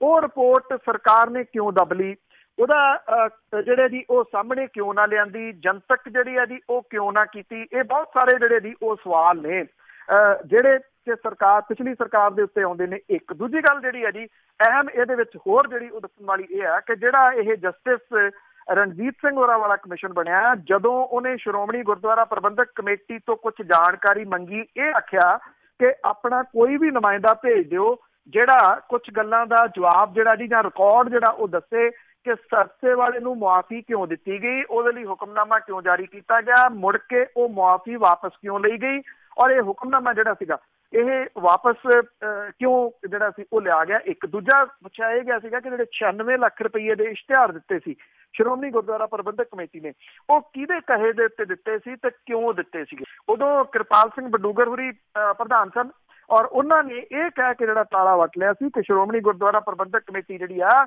ਉਹ ਸਰਵਉੱਚ ਹੈ। ਉਹਨਾਂ ਨੇ ਹਾਲਾਂਕਿ ਅਕਾਲੀ ਦਲ ਨੇ ਤੇ ਸ਼੍ਰੋਮਣੀ ਕਮੇਟੀ ਨੇ ਉਦੋਂ ਵੀ ਇਹ ਕਿਹਾ ਸੀਗਾ ਕਿ ਅਕਾਲ ਤਖਤ ਨੂੰ ਸੰਮਣ ਨਹੀਂ ਕੀਤਾ ਜਾ ਸਕਦਾ। ਅਕਾਲ ਤਖਤ ਨੂੰ ਸੰਮਣ ਨਹੀਂ ਸੀ ਕੀਤਾ ਗਿਆ ਉਦੋਂ ਵੀ, ਪਰ ਸ਼੍ਰੋਮਣੀ ਗੁਰਦੁਆਰਾ ਪ੍ਰਬੰਧਕ ਕਮੇਟੀ ਵੀ ਜਿਹੜੇ ਇਹ ਤੱਥ ਦੇਣ ਤੋਂ ਭੱਜ ਗਈ ਸੀ। ਇਸ ਕਰਕੇ ਕਿਤੇ ਨਾ ਕਿਤੇ ਅਕਾਲੀ ਦਲ ਦੇ ਪ੍ਰਧਾਨ ਨੂੰ ਹੁਣ ਜਿਹੜਾ ਜੀ ਉਹ ਡਰ ਲੱਗ ਰਿਹਾ ਕਿ ਰਿਪੋਰਟ ਉਹਨਾਂ ਦੇ ਅਗੇਂਸਟ ਨਾ ਆ ਜਾਵੇ। ਬਿਲਕੁਲ ਜੀ, ਨਾ ਸਾਹਮਣੇ ਆ ਜਾਣੇ ਕਿ ਕੀ ਕੁਛ ਹੋ ਰਿਹਾ ਸੀਗਾ। ਤਾਂ ਅੱਗੇ ਕੇਂਦਰ ਸਰਕਾਰ ਦੀ ਜੇ ਗੱਲ ਕਰੀਏ ਤਾਂ ਉਸਨੇ ਡਿਫਾਲਟਰਾਂ ਦੇ ਵੱਲ ਜਾਈਏ ਤਾਂ ਵੱਡੇ ਵੱਡੇ ਡਿਫਾਲਟਰਾਂ ਦੇ ਨਾਂ ਲਕੋਏ। ਜਦੋਂ ਕਿਸੇ ਜਿਹੜਾ ਦੀ ਕਿਸਾਨ ਦੇ ਸਿਰ ਦੇ ਉੱਤੇ ਕਰਜ਼ਾ ਹੋਵੇ, ਚਾਹੇ ਉਹ 50,000 ਦਾ ਕਰਜ਼ਾ ਹੋਵੇ, ਤੇ ਉਹਦੇ ਕਿਸ਼ਤੀ ਹੋ ਜਾਂਦੀ ਹੈ ਜੀ, ਕੀ ਭਾਵ ਜਿਹੜਾ ਉਹਦਾ ਡਿਫਾਲਟਰ ਹੋਣ ਦਾ ਜਿਹੜਾ ਸਾਰਾ ਉਹ ਲੱਗ ਜਾਂਦਾ ਜੀ, ਉਹਦੇ ਬੂਹੇ ਦੇ ਮੂਹਰੇ ਜਾਂ ਜਿਹੜੀਆਂ ਡਿਫਾਲਟਰ ਦੀਆਂ ਲਿਸਟਾਂ ਨੇ ਉਹ ਸ਼ਰੇਆਮ ਕੱਢ ਦਿੱਤੀਆਂ ਜਾਂਦੀਆਂ ਨੇ। ਪਰ ਕੇਂਦਰ ਦੀ ਸਰਕਾਰ ਨੇ 100 ਕਰੋੜ ਤੋਂ ਉੱਪਰ ਵਾਲੇ ਵੱਡੇ ਡਿਫਾਲਟਰਾਂ ਦੇ ਨਾਮ ਜਿਹੜਾ ਜੀ ਉਹ ਜਨਤਕ ਕਰਨ ਤੋਂ ਟਾਲਾ ਵੱਟ ਲਿਆ। ਜਨਤਕ ਖੇਤਰ ਦੇ 21 ਬੈਂਕਾਂ ਦੇ 1463 ਏਦਾਂ ਦੇ ਵੱਡੇ ਡਿਫਾਲਟਰ ਆ ਜਿਨ੍ਹਾਂ ਦੇ ਸਿਰ ਦੇ ਉੱਤੇ ਜਿਹੜਾ ਜੀ ਕਰੋੜਾਂ ਰੁਪਈਏ ਦਾ ਕਰਜ਼ਾ। ਇਹ ਕਰਜ਼ੇ ਜਿਹੜੇ ਕਿ ਉਹਨਾਂ ਡਿਫਾਲਟਰਾਂ ਨੇ ਫਰਮਾਂ ਦੇ ਵੱਲ ਲੰਮੇ ਸਮੇਂ ਤੋਂ ਪੈਸੇ ਫਸੇ ਹੋਏ ਆ। ਕੇਂਦਰੀ ਵਿੱਤ ਮੰਤਰਾਲੇ ਦੇ ਤਾਜ਼ੇ ਜਿਹੜੇ ਵੇਰਵੇ ਆ ਉਹਨਾਂ ਦੇ ਅਨੁਸਾਰ ਨਾਨ ਪਰਫਾਰਮਿੰਗ ਐਸੈਟ ਤੇ ਦੂਜੇ ਪਾਸੇ ਪੰਜਾਬ ਸਰਕਾਰ ਕਰਜ਼ਈ ਕਿਸਾਨਾਂ ਦੇ ਬਾਰੇ ਜਿਹੜਾ ਜੀ ਉਹ ਢੰਡੋਰਾ ਪਿੱਟ ਰਹੀ ਆ। ਸਰਕਾਰੀ ਵੇਰਵੇ ਜਿਹੜੇ ਆ ਜੀ ਉਹ ਦੱਸਦੇ ਆ ਕਿ ਸਟੇਟ ਬੈਂਕ ਆਫ ਇੰਡੀਆ ਇਸ ਮਾਮਲੇ ਵਿੱਚ ਸਭ ਤੋਂ ਮੂਹਰੇ ਆ, ਜਿਹਦੇ 100 ਕਰੋੜ ਤੋਂ ਉੱਪਰ ਵਾਲੇ 265 ਡਿਫਾਲਟਰ ਆ ਜਿਨ੍ਹਾਂ ਦੇ ਸਿਰ ਦੇ ਉੱਤੇ ਜਿਹੜਾ ਜੀ ਤਕਰੀਬਨ 78 ਜਿਹੜਾ ਜੀ ਉਹ ਕਰੋੜ ਰੁਪਈਏ ਦਾ ਕਰਜ਼ਾ ਹੈ। ਵਿੱਤ ਮੰਤਰਾਲੇ ਦੇ ਮੁਤਾਬਕ ਦੂਜੇ ਨੰਬਰ ਦੇ ਉੱਤੇ ਪੰਜਾਬ ਨੈਸ਼ਨਲ ਬੈਂਕ ਹੈ ਜਿਹਦੇ 143 ਵੱਡੇ ਡਿਫਾਲਟਰ ਨੇ। ਇਹਨਾਂ ਦੇ ਵੱਲ ਜਿਹੜਾ ਜੀ ਉਹ 4500 ਕਰੋੜ ਰੁਪਈਏ ਦਾ ਜਿਹੜਾ ਜੀ ਉਹ ਕਰਜ਼ਾ ਖੜਾ। ਕੇਨਰਾ ਬੈਂਕ ਤੀਜੇ ਨੰਬਰ ਦੇ ਉੱਤੇ ਆ ਜਿਹਦੇ 86 ਡਿਫਾਲਟਰ ਨੇ। ਇਹਨਾਂ ਦੇ ਵੱਲ ਜਿਹੜਾ ਜੀ ਉਹ ਤਕਰੀਬਨ 2900 ਕਰੋੜ ਰੁਪਈਏ ਦਾ ਜਿਹੜਾ ਜੀ ਉਹ ਕਰਜ਼ਾ ਖੜਾ। ਏਦਾਂ ਹੀ ਬਾਕੀ ਜਿਹੜੇ ਜੀ ਉਹ ਬੈਂਕ ਨੇ ਜਿਹੜਾ ਜੀ ਇਹ ਜਿਹੜੇ ਬੈਂਕ ਨੇ ਇਹਨਾਂ ਦੇ ਜਿਹੜੇ ਇਹ ਦੇਣਦਾਰੀਆਂ ਨੇ ਇਹ ਵੱਡੇ ਲੋਕਾਂ ਦੀਆਂ ਨੇ। ਕੇਂਦਰੀ ਮੰਤਰਾਲੇ ਨੇ ਜਨਤਕ ਖੇਤਰ ਦੀਆਂ ਇਹਨਾਂ ਬੈਂਕਾਂ ਦੀ ਜਿਹੜੀ ਰਾਸ਼ੀ ਹੈ ਜੀ ਜਿਹੜੀ ਤਕਰੀਬਨ 4200 ਕਰੋੜ ਰੁਪਈਆ ਬਣਦੀ ਆ, ਇਹਨੂੰ ਨਾਨ ਪਰਫਾਰਮਿੰਗ ਐਸੈਟਸ NPA ਜਿਹੜਾ ਜੀ ਉਹ ਮੰਨਿਆ। ਔਰ ਇਹਨਾਂ ਦੇ ਵਿੱਚ ਵੱਡੇ ਡਿਫਾਲਟਰ ਤੇ ਫਰਮਾਂ ਬਾਰੇ ਜਿਹੜੇ ਜੀ ਉਹ ਸ਼ਾਮਲ ਨੇ। ਦੂਜੇ ਪਾਸੇ ਪੰਜਾਬ ਸਰਕਾਰ ਜਿਹੜੀ ਹੈ ਜੀ ਉਹ ਕਰਜ਼ਾ ਮੁਆਫੀ ਸਮਾਗਮ ਕਰਕੇ ਸਟੇਜਾਂ ਤੋਂ ਕਰਜ਼ਾ ਮਾਫੀ ਵਾਲੇ ਕਿਸਾਨਾਂ ਦਾ ਜਿਹੜਾ ਜੀ ਉਹ ਢੰਡੋਰਾ ਪਿੱਟਿਆ ਜਿਹੜਾ ਜੀ ਉਹ ਜਾ ਰਿਹਾ। ਪਰ ਜਿਹੜੇ ਲੋਕ ਇੰਨੇ 100 ਕਰੋੜ ਰੁਪਈਆ ਦੱਬ ਕੇ ਬੈਠੇ ਆ ਜੀ, ਕੇਂਦਰ ਦੀ ਸਰਕਾਰ ਉਹਨਾਂ ਦੇ ਨਾਮ ਵੀ ਦੱਸਣ ਦੇ ਵਾਸਤੇ ਤਿਆਰ ਨਹੀਂ ਜੀ, ਉਹਨਾਂ ਨੂੰ ਬਚਾਇਆ ਜਾ ਰਿਹਾ ਜੀ। ਬਿਲਕੁਲ, ਤੇ ਅੱਗੇ ਚੱਲਾਂਗੇ ਤਾਂ ਜੀ ਸਰੋਤਿਓ ਇੱਕ ਸਵਾਲ ਹੋ ਰਿਹਾ ਤੇ ਉਸ ਤੋਂ ਬਾਅਦ ਤੁਹਾਡੇ ਸਵਾਲ ਹੋਣਗੇ। ਜੇ ਤੁਹਾਡੇ ਕੋਲ ਕੋਈ ਵੀ ਕੁਐਸਚਨ ਹੈ ਕਾਲ ਕਰ ਸਕਦੇ ਹੋ। 4082725200 ਸਟੂਡੀਓ ਦਾ ਫੋਨ ਨੰਬਰ ਹੈ। ਤੇ ਚੱਲਦੇ ਹਾਂ ਆਪਣੇ ਆਖਰੀ ਸਵਾਲ ਵੱਲ। ਤੇ ਸੁਖਪਾਲ ਖਹਿਰਾ ਦੀ ਜੇ ਗੱਲ ਕਰੀਏ ਤਾਂ ਰਾਣਾ ਗੁਰਜੀਤ ਤੇ ਸ਼ਬਦੀ ਹਮਲੇ ਜਾਰੀ। ਬਿਲਕੁਲ ਜੀ, ਜਿਹੜੇ ਵਿਰੋਧੀ ਧਿਰ ਦੇ ਨੇਤਾ ਨੇ ਜੀ ਸੁਖਪਾਲ ਸਿੰਘ ਖਹਿਰਾ ਹੋਰਾਂ ਨੇ ਇੱਕ ਹੋਰ ਪ੍ਰੈਸ ਕਾਨਫਰੰਸ ਜਿਹੜੀ ਹੈ ਜੀ ਉਹ ਕਰਕੇ ਇੱਕ ਜਿਹੜਾ ਜੀ ਚਾਰਜ ਸ਼ੀਟ 10 ਪੁਆਇੰਟ ਜਿਹੜੇ ਨੇ ਉਹ ਦੱਸੇ ਨੇ ਰਾਣਾ ਗੁਰਜੀਤ ਹੋਰਾਂ ਦੇ ਖਿਲਾਫ। ਔਰ ਇਹ ਵੀ ਕਿਹਾ ਜੀ ਕਿ 15 ਦਿਨਾਂ ਦੇ ਵਿੱਚ ਜੇਕਰ ਕੈਪਟਨ ਅਮਰਿੰਦਰ ਸਿੰਘ ਹੋਰਾਂ ਨੇ ਰਾਣਾ ਗੁਰਜੀਤ ਦੇ ਨਾਲ ਜੁੜੇ ਘੁਟਾਲਿਆਂ ਦੀ ਪੜਤਾਲ CBI ਤੋਂ ਕਰਵਾਉਣ ਦੇ ਹੁਕਮ ਜਾਰੀ ਨਾ ਕੀਤੇ ਤਾਂ ਪੰਜਾਬ ਤੇ ਹਰਿਆਣਾ ਹਾਈ ਕੋਰਟ ਤੇ ਰਾਸ਼ਟਰਪਤੀ ਦੇ ਕੋਲੇ ਪਹੁੰਚ ਜਿਹੜੀ ਹੈ ਜੀ ਉਹ ਕੀਤੀ ਜਾਊਗੀ। ਇਹ ਜਿਹੜੀ ਚਾਰਜ ਸ਼ੀਟ ਦੀ ਕਾਪੀ ਕੈਪਟਨ ਅਮਰਿੰਦਰ ਸਿੰਘ ਸਣੇ ਕਾਂਗਰਸ ਦੇ ਕੌਮੀ ਪ੍ਰਧਾਨ ਰਾਹੁਲ ਗਾਂਧੀ ਹੋਰਾਂ ਨੂੰ ਭੇਜ ਕੇ ਰਾਣਾ ਗੁਰਜੀਤ ਹੋਰਾਂ ਨੂੰ ਮੰਤਰੀ ਮੰਡਲ ਦੇ ਵਿੱਚੋਂ ਬਰਖਾਸਤ ਕਰਨ ਦੀ ਮੰਗ ਜਿਹੜੀ ਹੈ ਜੀ ਉਹ ਕੀਤੀ ਗਈ ਹੈ। ਇਹਨਾਂ ਨੇ ਦੋਸ਼ ਇਹ ਲਾਇਆ ਜੀ ਕਿ ਕੈਪਟਨ ਅਮਰਿੰਦਰ ਸਿੰਘ ਹੋਰਾਂ ਨੇ 10 ਅਗਸਤ 17 ਨੂੰ ਮੁੱਖ ਸਕੱਤਰ ਨੂੰ ਨਾਰੰਗ ਕਮਿਸ਼ਨ ਦੀ ਰਿਪੋਰਟ ਸੌਂਪ ਕੇ 15 ਦਿਨਾਂ ਦੇ ਵਿੱਚ ਕਾਰਵਾਈ ਕਰਨ ਦੇ ਹੁਕਮ ਦਿੱਤੇ ਸੀਗੇ। ਪਰ ਭੇਤ ਭਰੇ ਢੰਗ ਦੇ ਨਾਲ ਜਿਹੜੇ ਮੁੱਖ ਸਕੱਤਰ ਨੇ ਉਹਨਾਂ ਨੇ ਕਿਹਾ ਕਿ ਪਿਛਲੇ 5 ਮਹੀਨਿਆਂ ਤੋਂ ਇਹ ਰਿਪੋਰਟ ਦੱਬੀ ਬੈਠੇ ਆ। ਇਹ ਕਿਹਾ ਗਿਆ ਜੀ ਕਿ ਹੁਣ ਸਰਕਾਰ ਜਿਹੜੀ ਹੈ ਜੀ ਕਥਿਤ ਤੌਰ ਦੇ ਉੱਤੇ ਰਾਣਾ ਗੁਰਜੀਤ ਹੋਰਾਂ ਦੇ ਵੱਲੋਂ ਆਪਣੇ ਹੋਰ ਬੰਦਿਆਂ ਦੇ ਰਾਹੀਂ ਰੇਤਾ ਦੀਆਂ ਸੈਦਪੁਰ ਖੁਰਦ ਤੇ ਮਹਿਦੀਪੁਰ ਦੀਆਂ ਖਰੀਦੀਆਂ 2 ਖੱਡਾਂ ਲਈ जमा करवाई करोड़ां रुपए की राशि भी जिहड़ा वो वापस करन दा राह जिहड़ा वो लभ रही है। ये जिहड़ी चार्जशीट तैयार की गई है इसदा जिक्र करदे दोष लाया गया कि खड्डां दी करोड़ां रुपए की बोली देण वाले अमित बहादुर, कुलविंदर पाल सिंह ते बलराज सिंह अज भी राणा दे परिवार की मालकी वालियां कंपनियां दे विच मुलाजम ने। उन्होंने दोष ये लाया कि राणा दे परिवार की मालकी वालियां कंपनियां ने खड्डां की बोली लई राजवीर एंटरप्राइजेज नूं 4 करोड़ 52 ਲੱਖ रुपये जिहड़े जी ओह दिते। ये भी कहा गया जी कि नहरी विभाग दे विच घपले दे दोष च फड़े ठेकेदार गुरिंदर सिंह पापा जिहड़ा जी उहने भी सिद्धे ढंग दे नाल खड्डां की बोली लई 5 करोड़ रुपये लाए ने। और खर्चा प्रैस कानफ्रेंस दे विच ये जारी किया गया जी कि राणा दे बंदियां दे वल्लों इन्हां दोनों खड्डां तो इलावा होर खड्डां भी जिहड़ियां ओह खरीदियां गईयां ने। राणा गुरजीत सिंह होरी इस मसले दे उत्ते कहंदे ने कि सुखपाल सिंह खैरा होरां दा की आ वो तो दोष लाउंदे ही रहिंदे ने, इस करके वो कहंदे उन्हां वल्लों लाए होए किसी दोष का जवाब देना वो जरूरी नहीं समझते कि दोष सबूतां दे नाल लैके आउंदे ने। जी बहुत बहुत धन्नवाद। ते आउने जी असीं एक छोटी जी ब्रेक तो बाद असीं फिर तुहाडे नाल गल्लां बातां करांगे। 4082725200 स्टूडियो दा फोन नंबर है जी। आउने जी वापस।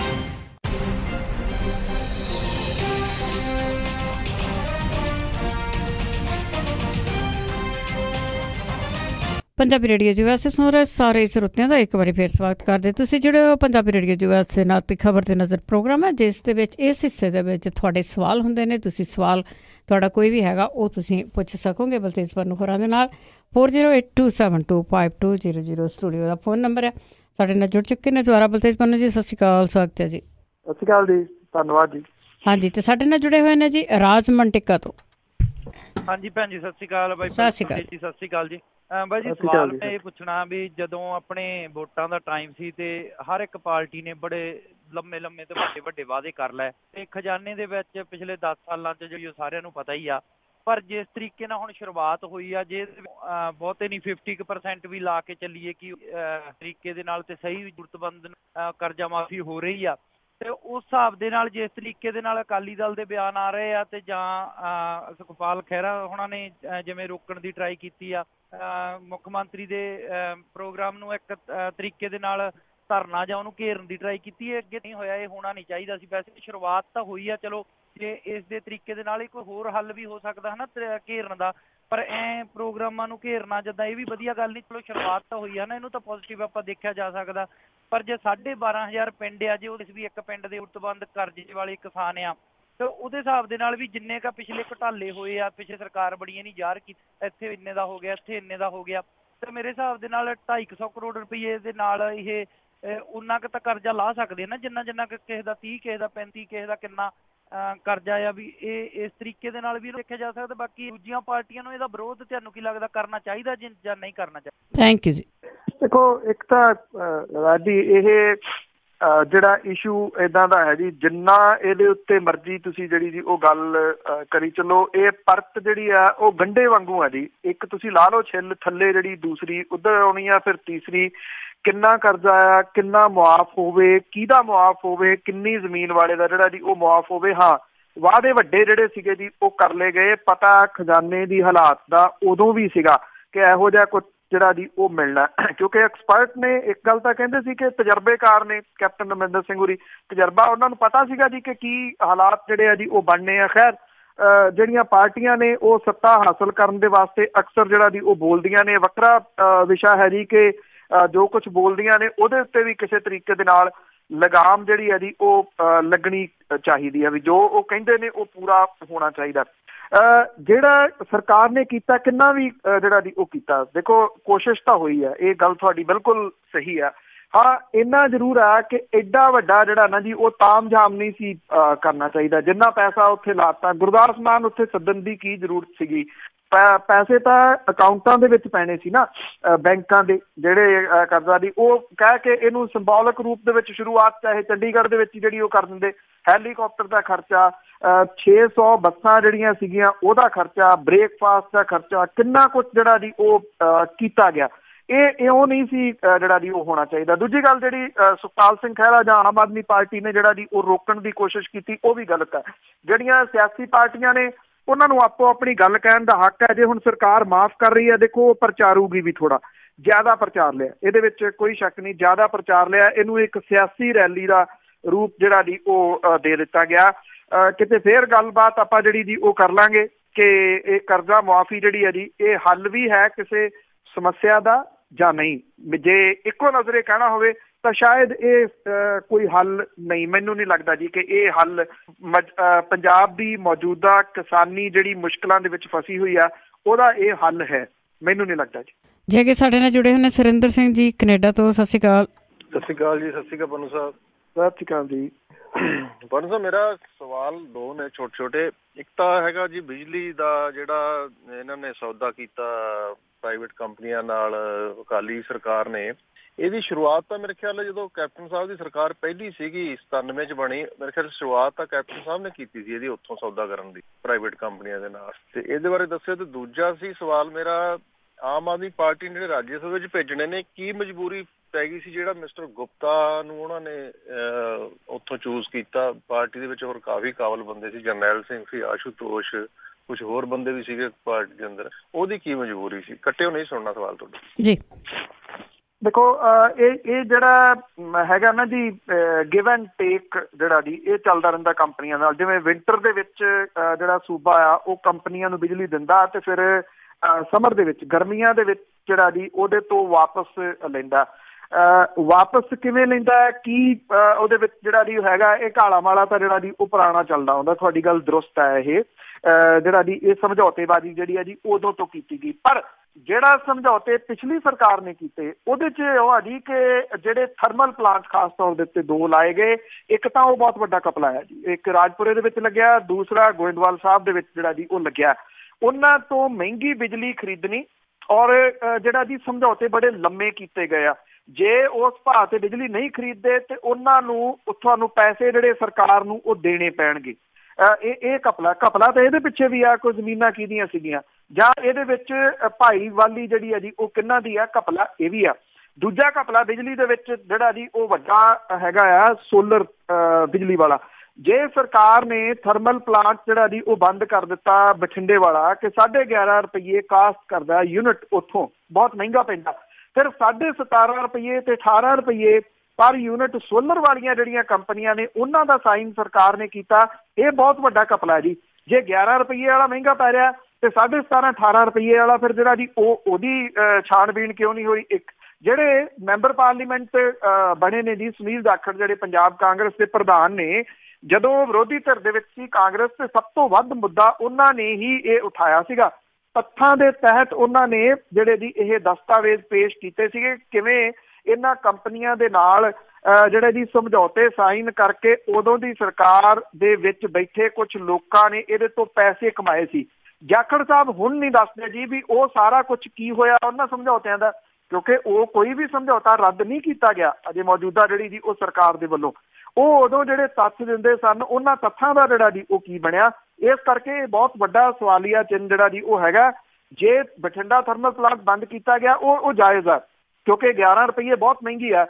ਮੈਂ ਕਈ ਵਾਰੀ ਉਹਦਾ ਜ਼ਿਕਰ ਕੀਤਾ। ਜਦੋਂ CM ਸਾਹਿਬ ਗਏ ਸੀਗੇ ਮੁੰਬਈ ਪਿਛਲੇ ਦਿਨੀ ਤਾਂ ਉੱਥੇ ਉਹਨਾਂ ਨੇ ਕਿਹਾ ਸੀਗਾ ਕਿ ਇੰਡਸਟਰੀ ਸਾਡੇ ਲਿਆਓ, ਅਸੀਂ 5 ਰੁਪਏ ਪਰ ਯੂਨਿਟ ਤੁਹਾਨੂੰ ਬਿਜਲੀ ਦੇਵਾਂਗੇ। ਉਸ ਮੀਟਿੰਗ ਦੇ ਵਿੱਚ ਬੈਠੇ ਮਹਿੰਦਰਾ ਵਾਲੇ ਤੇ ਰਿਲਾਇੰਸ ਵਾਲੇ ਉਹਨਾਂ ਨੇ ਇਹ ਗੱਲ ਕਹੀ ਸੀਗੀ।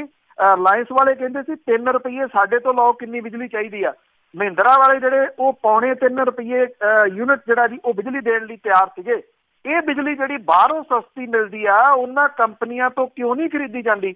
ਕਿਉਂ ਨਹੀਂ? ਕੀ ਸਰਕਾਰ ਦੀ ਮਜਬੂਰੀ ਕੀ ਆ ਕਿ ਉਹ ਜਿਹੜੇ ਦੋ ਵੱਡੇ ਥਰਮਲ ਪਲਾਂਟ ਲੱਗੇ ਆ ਉਹਨਾਂ ਦੇ ਸਮਝੌਤੇ ਰੱਦ ਕਿਉਂ ਨਹੀਂ ਕਰਦੀ, ਜਾਂ ਉਹਨਾਂ ਦੇ ਨਾਲ ਜਿਹੜਾ ਜੀ ਨਵੇਂ ਸਿਰਿਓਂ ਸਮਝੌਤਾ ਕੀਤਾ ਜਾਵੇ ਕਿ ਇੰਨਾ ਕਾਸਟ ਜਿਹੜੀ ਇਹਦੀ ਉਹ ਕਰਦੀ ਆ, ਸਾਨੂੰ ਜੇ ਬਾਹਰੋਂ ਸਸਤੀ ਮਿਲ ਰਹੀ ਆ ਤੁਹਾਡੇ ਤੋਂ ਅਸੀਂ ਮਹਿੰਗੀ ਕਿਉਂ ਲਈਏ।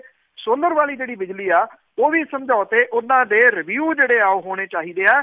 ਇੰਨੀ ਮਹਿੰਗੀ ਬਿਜਲੀ ਸਾਈਨ ਜਿਹੜੀ ਆ ਸੋਲਰ ਵਾਲੀ ਕਿਉਂ ਕੀਤੀ ਗਈ ਜਦੋਂ ਕਿ ਬਾਹਰ ਇੰਨੀ ਸਸਤੀ ਬਿਜਲੀ ਜਿਹੜੀ ਹੈ ਜੀ ਉਹ ਅਵੇਲੇਬਲ ਆ। ਜੀ ਤਾਂ ਸਾਡੇ ਨਾਲ ਅੱਗੇ ਜੁੜੇ ਨੇ ਕੈਨੇਡਾ ਤੋਂ ਰਾਜ। ਸਤਿ ਸ਼੍ਰੀ ਅਕਾਲ। ਹਾਂਜੀ ਸਤਿ ਸ਼੍ਰੀ ਅਕਾਲ ਜੀ। ਜੀ ਹਾਂਜੀ ਮੇਰਾ ਸਵਾਲ ਹੈ ਜੀ, ਜਿਹੜਾ ਆਪਣੇ ਬਿੱਲ ਆਉਣਾ ਸੀਗਾ ਪਰ ਆਉਂਦਾ ਰਹਿ ਗਿਆ ਬੈਂਕਾਂ ਵਾਲਾ, ਵੀ ਬੈਂਕਾਂ ਕਿਸੇ ਦਾ ਪੈਸਾ ਰੱਖ ਸਕਦੀਆਂ ਤੇ ਬਿੱਲ ਨਹੀਂ ਆਇਆ। ਮੇਰਾ ਸਵਾਲ ਇਹ ਹੈ ਪੰਨੂ ਸਾਹਿਬ, ਜੇ ਹੁਣ ਮੀਂਹ ਨਾ ਪਊਗਾ ਤੇ ਕਾਨੂੰਨ ਬਣਾਉਣ ਨਾਲ ਤਾਂ ਛੱਪੜਾਂ ਦੇ ਵਿੱਚ ਪਾਣੀ ਨਹੀਂ ਨਾ ਭਰ ਜਾਣਾ, ਉਹ ਤਾਂ ਮੀਂਹ ਪਊਗਾ ਤਾਂ ਫੇਰ ਹੀ ਭਰਨਗੇ। ਹੁਣ ਜਿਹੜੇ 12 ਘਰਾਣੇ ਆ ਇੱਕ ਪਾਸੇ ਉਹ ਕਰਜ਼ਾ ਮੋੜ ਨਹੀਂ ਰਹੇ, ਸਰਕਾਰ ਉਹਨਾਂ ਤੋਂ ਮੁੜਵਾ ਨਹੀਂ ਰਹੀ ਕਿਉਂਕਿ ਸਰਕਾਰ ਹੀ ਉਹਨਾਂ ਦੇ, ਕਿਸਾਨ ਜਾਂ ਜਿਹੜੇ ਮਜ਼ਦੂਰ ਆ ਉਹ ਕਰਜ਼ਾ ਮੋੜਨ ਦੀ ਹਾਲਤ ਵਿੱਚ ਹੀ ਨਹੀਂ ਰਹਿ ਗਏ। ਤੇ ਇਹ ਹੁਣ ਬੈਂਕਾਂ ਦਾ ਸਿਸਟਮ ਚੱਲੂਗਾ ਕਿਸ ਤਰ੍ਹਾਂ? ਕਾਨੂੰਨ ਬਣਾਉਣ ਨਾਲ ਤਾਂ ਸਿਸਟਮ ਨਹੀਂ ਨਾ ਚੱਲਣਾ। ਤੇ ਦੂਜੀ ਆ ਜਿਹੜੀ ਨਵਾਂ ਹੀ ਸਰਕਾਰਾਂ ਨੇ ਟ੍ਰੈਂਡ ਸ਼ੁਰੂ ਕਰ ਲਿਆ ਜੀ, ਇੱਕ GST ਸੈਲੀਬ੍ਰੇਟ ਕਰਦਾ, ਟੈਕਸ ਲਾ ਕੇ ਸੈਲੀਬ੍ਰੇਟ ਕਰਦਾ, ਤੇ ਇੱਕ ਕਰਜ਼ਾ ਮਾਫੀ ਕਰਕੇ ਸੈਲੀਬ੍ਰੇਟ ਕਰਦਾ। ਇਹ ਕੀ ਚੱਕਰ ਹੈ ਜੀ? ਇਹ ਹੈ ਜੀ ਸਵਾਲ ਮੇਰਾ। Thank you.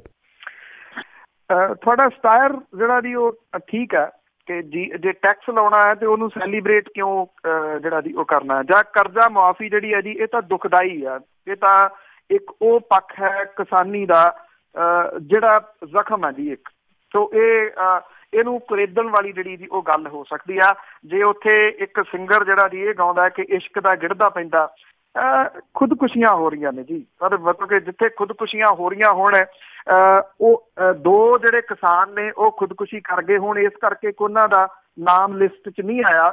ਇਹ ਮੌਤ ਦਾ ਗਿੜਦਾ ਤਾਂ ਹੋ ਸਕਦਾ, ਇਸ਼ਕ ਦਾ ਗਿੜਦਾ ਨਹੀਂ ਜਿਹੜਾ ਜੀ ਉਹ ਹੋ ਸਕਦਾ। ਇਹ ਤੁਹਾਡਾ ਸਟਾਇਰ ਇਸ ਪੱਖੋਂ ਜਿਹੜਾ ਜੀ ਉਹ ਠੀਕ ਹੈ। ਜਿਹੜੀ ਤੁਸੀਂ ਗੱਲ ਜਿਹੜੀ ਕਰ ਰਹੇ ਹੋ ਬੈਂਕਾਂ ਵਾਲੀ, ਹਾਂ ਉਹ ਨਹੀਂ ਆਇਆ ਜੀ, ਬਿੱਲ ਨਹੀਂ ਆਇਆ। ਹੁਣ ਉਹਦੇ ਆਉਣ ਦੇ ਚਾਂਸਿਸ ਵੀ ਜਿਹੜੇ ਆ ਜੀ ਉਹ ਘੱਟ ਹੈ। ਉਹਦਾ ਰੀਜ਼ਨ ਇਹ ਆ ਕਿ ਜਿਹੜੀਆਂ ਨਵੀਆਂ ਰਿਪੋਰਟਾਂ ਆ ਰਹੀਆਂ ਨੇ, ਜਿਹੜੀ GDP ਆ ਮੁਲਕ ਦੀ, ਉਹ ਨੋਟਬੰਦੀ ਦੇ ਝਟਕੇ ਤੋਂ, GST ਦੇ ਝਟਕੇ ਤੋਂ ਉੱਭਰ ਨਹੀਂ ਸਕੀ। ਤੇ ਇਹ ਜਿਹੜੀ ਹੈ ਜੀ ਜਾ ਰਹੀ ਹੈ ਤਕਰੀਬਨ ਜਿਹੜੀ ਉਹ ਲੋ 6.9 ਤੱਕ ਜਿਹੜੀ ਜੀ ਉਹ ਚਲੇ ਜਾਣੀ ਹੈ। ਜਿਹੜੇ ਦਾਅਵੇ ਕੀਤੇ ਜਾ ਰਹੇ ਸੀ 8 ਦੇ ਜਾਂ ਪਹਿਲਾਂ 10 ਦੇ, ਉੱਥੋਂ ਤੱਕ ਕਹਾਣੀ ਜਿਹੜੀ ਹੈ ਜੀ ਉਹ ਨੇੜੇ ਤੇੜੇ ਵੀ ਉਹਦੇ ਪ੍ਰਤੀਤ ਹੁੰਦੀ ਜਿਹੜੀ ਉਹ ਨਜ਼ਰ ਨਹੀਂ ਆ ਰਹੀ। ਅਗਲੇ ਕੁਛ ਮਹੀਨਿਆਂ ਦੇ ਦੌਰਾਨ ਤੁਸੀਂ ਜਿਹੜਾ ਜੀ ਇਹ GDP ਦੇ ਬਾਰੇ ਦੇ ਵਿੱਚ ਹੋਰ ਕੁਛ ਵੀ ਜਿਹੜਾ ਜੀ ਬੜਾ ਕੁਛ ਦੇਖੋ ਸੁਣੋਗੇ ਕਿ ਜਾ ਕੇ ਇਸ ਪਾਸੇ ਵੱਲ ਨੂੰ ਜਿਹੜੀ ਹੈ ਜੀ ਉਹ ਰਹੀ ਆ। ਜਦੋਂ ਭਾਰਤੀ ਜਨਤਾ ਪਾਰਟੀ ਵਾਲੇ ਵਿਰੋਧੀ ਧਿਰ ਦੇ ਵਿੱਚ ਹੁੰਦੇ ਸੀਗੇ, ਉਹ ਗੱਲ ਦੇ ਉੱਤੇ ਜਿਹੜਾ ਜੀ ਮਨਮੋਹਨ ਸਿੰਘ ਜਿਹੜਾ ਉਹ ਕਹਿੰਦੇ ਹੁੰਦੇ ਸੀਗੇ।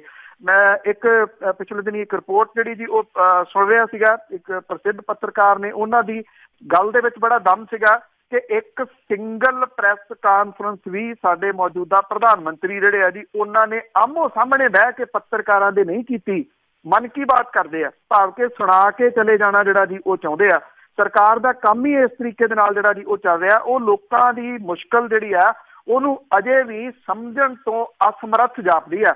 ਉਹ ਮੰਨਣ ਨੂੰ ਤਿਆਰ ਨਹੀਂ। ਗਲਤੀ ਕਿਸੇ ਟਾਈਮ ਹੋ ਗਈ ਤਾਂ ਉਹ ਮੰਨ ਲੈਣੀ ਚਾਹੀਦੀ ਆ। ਤੁਹਾਨੂੰ ਯਾਦ ਹੋਣਾ ਹੈ ਕਿ ਜਦੋਂ ਇਹ ਪਿਛਲੀ ਜਿਹੜੀ ਸਰਕਾਰ ਜਦੋਂ ਬਣੀ ਆ, ਉਦੋਂ ਜਿਹੜਾ ਉਦੋਂ ਪਹਿਲਾਂ ਡਾਕਟਰ ਮਨਮੋਹਨ ਸਿੰਘ ਹੋਰਾਂ ਨੇ ਪ੍ਰੈਸ ਕਾਨਫਰੰਸ ਕੀਤੀ ਸੀ। ਉਹਦੇ ਵਿੱਚ ਉਹਨਾਂ ਨੇ ਇੱਕ ਗੱਲ ਆਖੀ ਸੀਗੀ ਕਿ ਮੈਂ ਇਸ ਚੀਜ਼ ਦੀ ਮੁਆਫੀ ਮੰਗਦਾ। ਉਹ ਕਹਿੰਦੇ ਕਿ ਅਸੀਂ ਇਹਦੇ ਤੋਂ ਬਿਹਤਰ ਕਰ ਸਕਦੇ ਸੀ।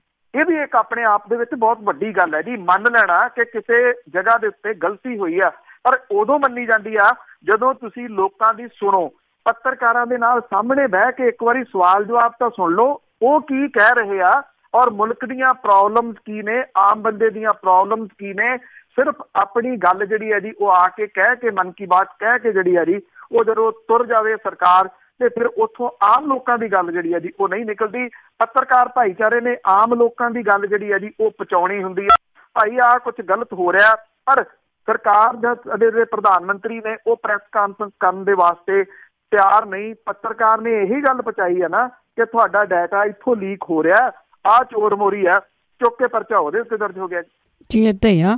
ਅੱਗੇ ਅਵਤਾਰ ਸਿੰਘ ਜੀ। ਸਤਿ ਸ੍ਰੀ ਅਕਾਲ ਭੈਣ ਜੀ। ਸਤਿ ਸ੍ਰੀ ਅਕਾਲ ਪੰਨੂ ਸਾਹਿਬ। ਸਤਿ ਸ੍ਰੀ ਅਕਾਲ ਜੀ। ਪੰਨੂ ਸਾਹਿਬ, ਆ ਤੁਸੀਂ ਹੁਣੇ ਖਬਰਾਂ ਦੇ ਵਿੱਚ ਦੱਸਿਆ ਕਿ ਬਹੁਤ 100 ਕਰੋੜ ਦੇ ਜਿਹੜੇ ਡਿਫਾਲਟਰ ਆ, ਗੌਰਮੈਂਟ ਉਹਨਾਂ ਦੇ ਨਾਂ ਦੱਬੀ ਬੈਠੀ ਆ, ਤੇ ਜਦੋਂ ਬੈਂਕਾਂ ਉਹਨਾਂ ਨੂੰ ਲੋਨ ਦਿੰਦੀਆਂ ਤੇ ਉਹਨਾਂ ਨੂੰ ਸੋਚ ਨਹੀਂ ਦੇਖਦੇ ਤੇ ਵਾਪਸ ਮਨੀ ਕਿੱਥੋਂ ਆਊਗੀ, ਉਦਾਂ ਹੀ ਦੇਈ ਜਾਂਦੇ ਉਹਨਾਂ ਨੂੰ।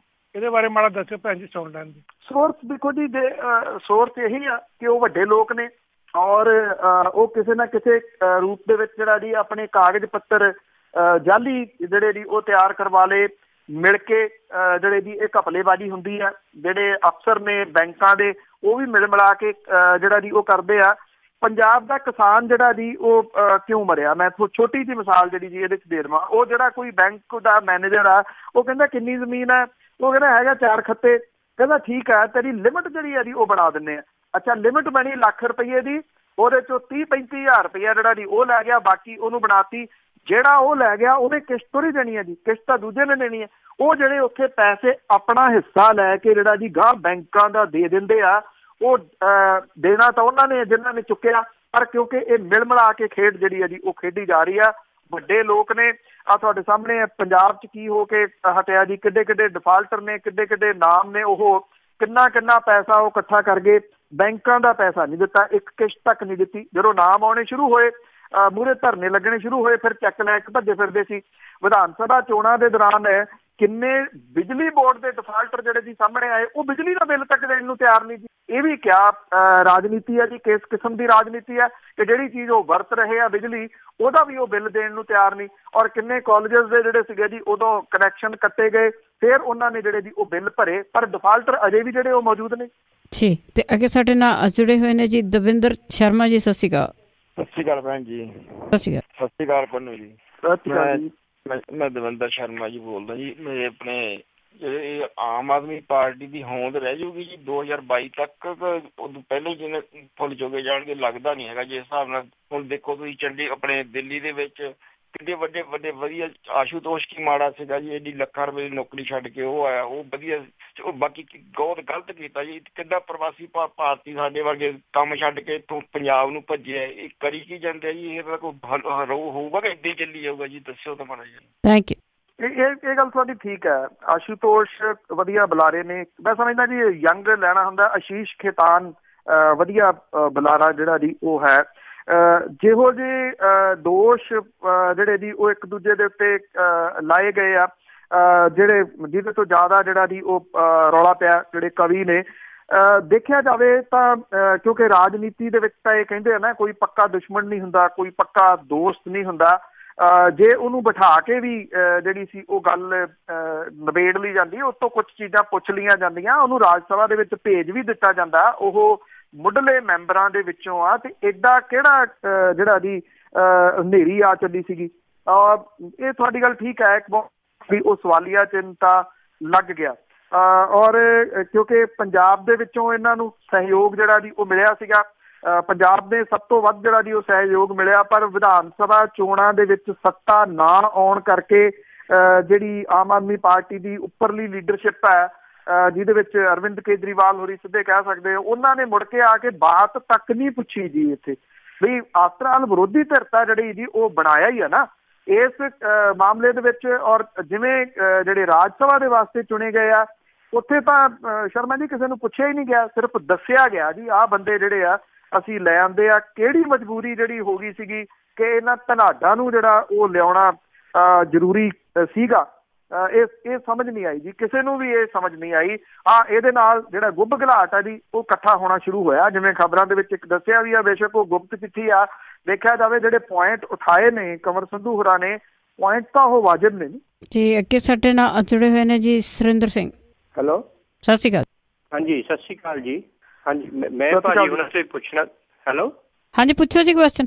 ਹਾਂਜੀ ਮੈਂ ਭਾਜੀ ਹੁਣਾਂ ਤੋਂ ਇਹ ਥੋੜੀ ਪੁੱਛਣਾ ਸੀ ਕਿ ਜਿਸ ਤਰ੍ਹਾਂ ਇਹ ਦੋਏ ਧਿਰਾਂ, ਪਹਿਲੀ ਜਿਹੜੀ ਪਾਰਟੀ ਸੀ ਪਾਵਰ 'ਚ ਹੁਣ ਵੀ ਆ, ਇਹ ਬਹੁਤ ਵੱਡੇ ਵੱਡੇ ਘਪਲਿਆਂ ਨੂੰ ਇਸੇ ਤਰ੍ਹਾਂ ਹੀ ਲੁਕੋ ਰਹੇ ਆ। ਸਾਰੀ ਇੱਕ ਦੂਸਰੇ ਨੂੰ ਵੱਧ ਤੋਂ ਵੱਧ ਬਚਾਅ ਕਰਨ ਦਾ ਹੀ ਪੱਖ ਹੈ ਇਹਨਾਂ ਦਾ। ਤੇ ਦੂਸਰਾ ਇਹ ਆ ਵੀ ਇਹ ਜਿਹੜੀ ਹੁਣ ਜਿਸ ਤਰ੍ਹਾਂ ਭਾਜੀ ਹੁਣੀ ਵੀ ਕਹਿ ਰਹੇ ਸੀ ਕਿ ਆਉਣੇ ਵਾਲੇ ਸਮੇਂ ਵਿੱਚ ਪੰਜਾਬ ਵਿੱਚ ਵੀ ਇਸ ਪਾਰਟੀ ਦੀ ਕੋਈ ਥੋੜੀ ਤਾਕਤ ਬਣਨ ਲਈ ਕਿ ਲੋਕਾਂ ਦੇ ਵਿੱਚ ਕੋਈ ਇੱਦਾਂ ਦਾ ਉਤਸ਼ਾਹ ਹੈ ਕੁਛ ਇਸ ਤਰ੍ਹਾਂ ਦਾ, ਤੇ ਜਿਹੜਾ ਕਿਉਂਕਿ ਲੋਕ ਇਹਨਾਂ ਤੋਂ ਬਹੁਤ ਦੁਖੀ ਹੋ ਚੁੱਕੇ ਦੁਆ ਤੋਂ ਹੀ, ਤੇ ਇਸਦਾ ਦਾ ਜਿਹੜੀ ਭਾਵਨਾਵਾਂ ਇੱਥੇ ਕਿਸ ਤਰ੍ਹਾਂ ਦੀਆਂ ਮਹਿਸੂਸ ਹੋ ਰਹੀਆਂ, ਇਹਦੇ ਬਾਰੇ ਥੋੜ੍ਹਾ ਜਿਹਾ ਭਾਜੀ ਹੁਣੀ ਦੱਸਣ। ਚੰਗਾ ਜੀ, ਸਤਿ ਸ਼੍ਰੀ ਅਕਾਲ ਜੀ। ਸਤਿ ਸ਼੍ਰੀ ਅਕਾਲ ਜੀ, ਥੈਂਕ ਯੂ। ਦੇਖੋ ਜੀ, ਇੱਕ ਦੋ ਚੀਜ਼ਾਂ ਜਿਹੜੀਆਂ ਜੀ ਆਉਂਦੇ ਦਿਨਾਂ ਦੇ ਦੌਰਾਨ ਕੁਝ ਚੀਜ਼ਾਂ ਉਹ ਸਾਹਮਣੇ ਆਉਣਗੀਆਂ। ਇੱਕ ਤਾਂ ਜਿਹੜੀ ਅੱਜ ਆਪਾਂ ਗ੍ਰਿਫਤਾਰੀ ਦੀ ਗੱਲ ਕੀਤੀ ਆ, ਜਿਹੜਾ ਵਾਈਸ ਚਾਂਸਲਰ PTU ਦਾ ਸਾਬਕਾ ਜਿਹੜਾ ਜੀ ਉਹ ਫੜਿਆ ਗਿਆ, ਇਹਦੇ ਤੇ ਜਿਹੜੇ ਖੁਲਾਸੇ ਜਿਹੜੇ ਹੋਣਗੇ ਉਹ ਅੱਗੇ ਕਿੱਥੋਂ ਤੱਕ ਜਾਂਦੇ ਆ, ਇਹਦੇ ਉੱਤੇ ਬੜਾ ਕੁਛ ਨਿਰਭਰ ਕਰੂਗਾ।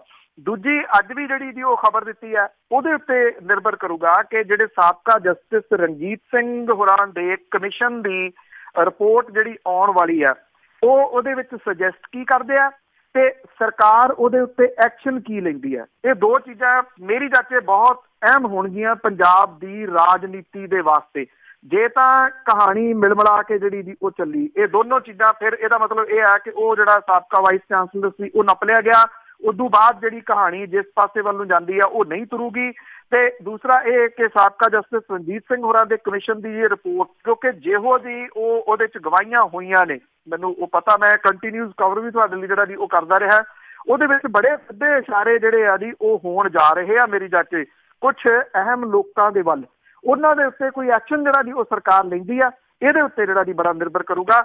ਜਿੱਥੋਂ ਤੱਕ ਤੁਸੀਂ ਗੱਲ ਕੀ ਕਿ ਲੋਕ ਜਿਹੜੇ ਆ ਜੀ ਉਹ ਕੀ ਸੋਚਦੇ ਆ, ਲੋਕ ਨਿਰਾਸ਼ਾ ਦੇ ਆਲਮ ਦੇ ਵਿੱਚ ਆ। ਜੇ ਮੈਂ ਸਿੱਧਾ ਜਿਹੜਾ ਜੀ ਉਹ ਕਹਿਣਾ ਹੋਵੇ, ਲੋਕ ਚੁੱਪ ਕਰ ਗਏ, ਉਹ ਕੋਈ ਗੱਲ ਜਿਹੜੀ ਜੀ ਉਹ ਨਹੀਂ ਕਰਦੇ। ਵॉलंटियर ਜਿਹੜਾ ਖਾਸ ਤੌਰ ਦੇ ਉੱਤੇ ਨੌਜਵਾਨ ਵਰਗ ਇੱਕ ਬਹੁਤ ਵੱਡੇ ਪੱਧਰ ਦੇ ਉੱਤੇ ਇਸ ਪਾਰਟੀ ਦੇ ਨਾਲ ਤੁਰਿਆ ਸੀਗਾ, ਉਹ ਹਾਲ ਦੀ ਘੜੀ ਜਿਹੜਾ ਜੀ ਚੁੱਪ ਕਰ ਗਿਆ, ਜਾਂ ਤੁਸੀਂ ਇਹ ਕਹਿ ਲਓ ਕਿ ਟੁੱਟ ਗਿਆ। ਚਲੋ ਟੁੱਟ ਗਿਆ ਅਜੇ ਨਹੀਂ ਕਿਹਾ ਜਾ ਸਕਦਾ, ਇਸ ਕਰਕੇ ਕਿ ਉਹ ਕਿਸੇ ਹੋਰ ਪਾਰਟੀ ਦੇ ਨਾਲ ਵੀ ਨਹੀਂ ਜਿਹੜਾ ਜੀ ਉਹ ਤੁਰਿਆ, ਜਿਹੜਾ ਅਸਲ ਦੇ ਵਿੱਚ ਜਿਹੜਾ ਉਹ ਬੈਕਬੋਨ ਸੀਗੀ।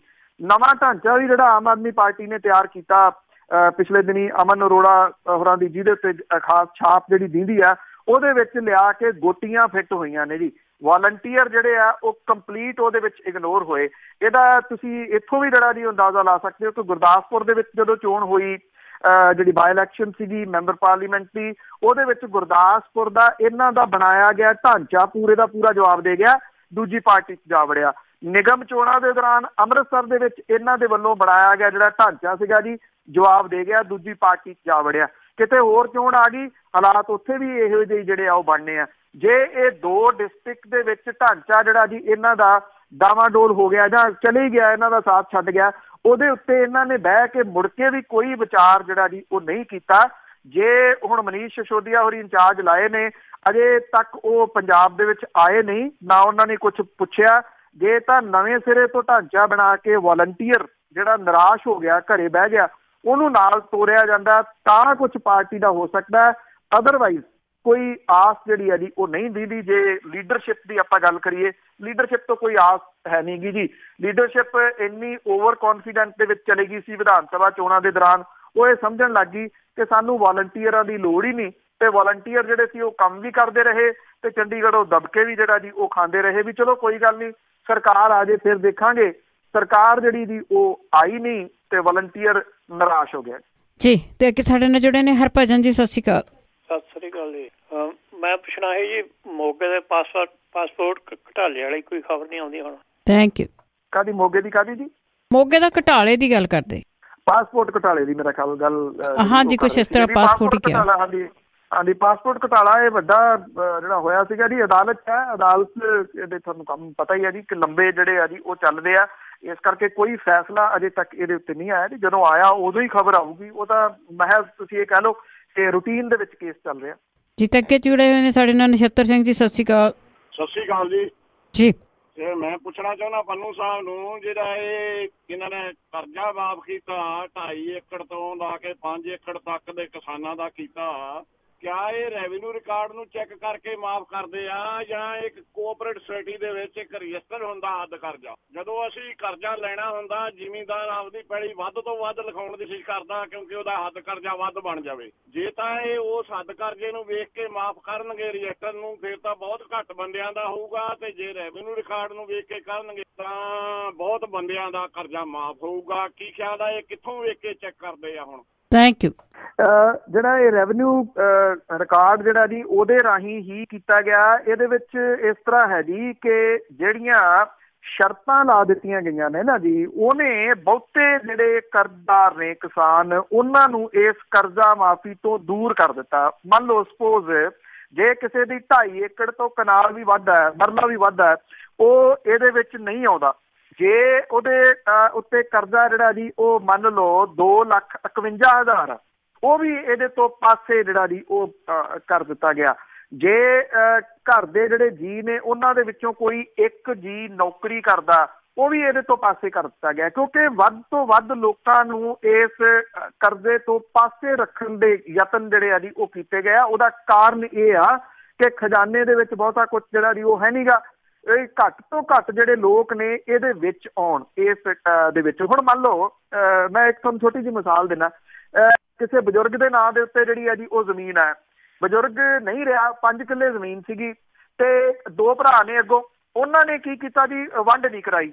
ਜੇ ਕਾਗਜ਼ੀ ਵੰਡ ਜਿਹੜੀ ਨੰਬਰੀ ਵੰਡ ਜਿਹੜੀ ਉਹ ਹੋ ਜਾਂਦੀ 2.5 ਏਕੜ ਆ ਜਾਂਦੇ, ਉਹ ਇਸ ਕਰਜ਼ੇ 'ਚ ਆ ਜਾਂਦੇ, ਕਰਜ਼ੇ ਮਾਫੀ ਵਾਲੇ 'ਚ ਆ ਜਾਂਦੇ। ਉਹਨਾਂ ਨੇ ਰੱਖੀ ਜ਼ਮੀਨ ਉੱਦਾਂ ਹੀ, ਉਹ ਇਹਦੇ ਵਿੱਚ ਨਹੀਂ ਆਏ ਜੀ। ਸੋ ਇਸ ਕਰਕੇ ਬੜੀਆਂ ਸਾਰੀਆਂ ਟੈਕਨੀਕਲ ਜਿਹੜੀਆਂ ਜੀ ਇਹਦੇ ਵਿੱਚ ਗੱਲਾਂ ਨੇ, ਇਹ ਟੈਕਨੀਕਲ ਜਿਹੜੀਆਂ ਉਲਝਣਾਂ ਨੇ ਉਹਨੇ ਕਈ ਕੁਛ ਜਿਹੜਾ ਜੀ ਕਰਾਇਆ। 2 ਕਿਸਾਨਾਂ ਨੇ ਖੁਦਕੁਸ਼ੀ ਵੀ ਜਿਹੜੀ ਜੀ ਉਹ ਕੀਤੀ ਇਸ ਕਰਕੇ ਕਿ ਉਹਨਾਂ ਦਾ ਨਾਮ ਇਸ ਲਿਸਟ ਦੇ ਵਿੱਚ ਨਹੀਂ ਸੀ ਆਇਆ। ਜਿਹੜਾ ਲਫ਼ਜ਼ ਇੱਕ ਬਾਰ-ਬਾਰ ਜਿਹੜਾ ਜੀ ਉਹ ਵਰਤਿਆ ਗਿਆ, ਮੈਂ ਵੀ ਵਰਤਿਆ ਸੀਗਾ, ਭੰਬਲ ਭੂਸਾ ਜਿਹੜਾ ਜੀ, ਇਹ ਭੰਬਲ ਭੂਸਾ ਜਿਹੜਾ ਜੀ ਇਹ ਕ੍ਰੀਏਟ ਹੋਇਆ, ਇਹ ਆਈ ਥਿੰਕ ਕ੍ਰੀਏਟ ਹੋਇਆ ਰਹੂਗਾ ਜੇ ਮੈਂ ਇਸ ਤਰੀਕੇ ਨਾਲ ਇਹ ਕਹਿ ਸਕਦਾ ਜੀ। ਇਹਦਾ ਹੱਲ ਕੀ ਆ, ਤੁਰੰਤ ਹੱਲ ਮੈਨੂੰ ਨਹੀਂ ਲੱਗਦਾ ਜਿਹੜਾ ਜੀ ਉਹ ਲੱਭਣਾ। ਔਰ ਜਿਹੜੇ ਤਰੀਕੇ ਦੇ ਨਾਲ ਕਿਸਾਨ ਮਜ਼ਦੂਰ ਹੁਣ ਇਕੱਠੇ ਹੋ ਕੇ ਆਏ ਆ, ਚਲੋ ਇੱਥੇ ਤੁਸੀਂ ਰੈਵਨਿਊ ਰਿਕਾਰਡ ਦੀ ਜਿਹੜੀ ਜੀ ਉਹ ਗੱਲ ਕਰਤੀ, ਸਹਿਕਾਰੀ ਬੈਂਕਾਂ ਦੀ ਜਿਹੜੀ ਗੱਲ ਕਰਤੀ, ਜੇ ਸਰਕਾਰ ਇਹ ਕਹਿੰਦੀ ਹੈ ਕਿ ਜਿਹੜਾ ਕਿਸਾਨ ਮਜ਼ਦੂਰ ਹੈ ਅਸੀਂ ਉਹਦਾ ਵੀ ਕਰਜ਼ਾ ਮਾਫ ਕਰਨ ਵੱਲ ਨੂੰ ਤੁਰਨਾ, ਤੇ ਮੇਰੇ ਵਾਸਤੇ ਇਹ ਸਵਾਲ ਹੈ ਜੀ, ਹੋ ਸਕਦਾ ਇਹਦਾ ਸਰਕਾਰ ਹੱਲ ਕੋਈ ਨਾ ਕੋਈ ਲੱਭ ਲੇ ਕਿ ਇੱਥੇ ਫਿਰ ਤੁਸੀਂ ਜਿਹੜਾ ਜੀ ਉਹ ਕਿਹੜੇ ਤਰੀਕੇ ਦੇ ਨਾਲ ਚੱਲੋਗੇ ਜੀ। ਕੌਣ ਕਿਸਾਨ ਮਜ਼ਦੂਰ ਹੈ, ਉਹਦਾ ਕਿੰਨਾ ਕਰਜ਼ਾ ਆ, ਕਿੱਥੇ ਜਿਹੜਾ ਜੀ ਉਹ ਕਰਜ਼ਾ, ਇਹ ਇੱਕ ਨਵਾਂ ਭੰਬਲ ਭੂਸਾ ਕ੍ਰੀਏਟ ਹੋ ਜੀ। ਤੇ ਅੱਗੇ ਜਿਹੜੇ ਨੇ ਸਾਡੇ ਨਾਲ ਪੌਲ ਜੀ, ਸਤਿ ਸ਼੍ਰੀ ਅਕਾਲ। ਹੈਲੋ, ਸਤਿ ਸ਼੍ਰੀ ਅਕਾਲ ਜੀ। ਹਾਂਜੀ, ਮੈਂ ਕਹਿਣਾ ਚਾਹੁੰਦਾ ਜੀ ਮੋਸਟਲੀ ਇਹ ਮੇਰੇ ਖਿਆਲ ਸੋਸ਼ਲ ਪ੍ਰੋਬਲਮ ਲੱਗਦੀਆਂ ਹੈਗੀਆਂ, ਆਪਾਂ ਉਹਨੂੰ ਇਕਨੋਮਿਕਲੀ ਸੋਲਵ ਕਰਨ ਦੀ ਕੋਸ਼ਿਸ਼ ਕਰਦੇ ਹਾਂ।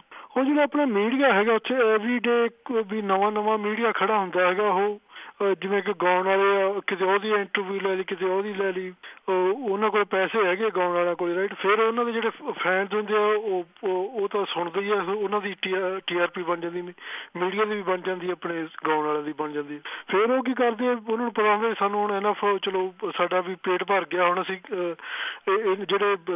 ਜਿਹੜੇ ਇਹ ਆਪਣੇ ਹੈਗੇ ਆ ਕੰਜਰਖਾਨਾ ਉੱਥੇ ਖਿਲਾਰਦੇ ਹੈਗੇ ਆ ਵੀ ਅਸੀਂ ਵੀ ਉਹ ਕਿਹਦੇ ਅਸੀਂ ਦਾਲੇ ਹੋਈਏ ਵੀ ਤਾਂ ਕਿ ਜਿਹੜਾ ਇਹਨਾਂ ਦੇ ਇਹਨਾਂ 'ਚ ਅੜਿੱਕਾ ਨਾ ਹੋਵੇ।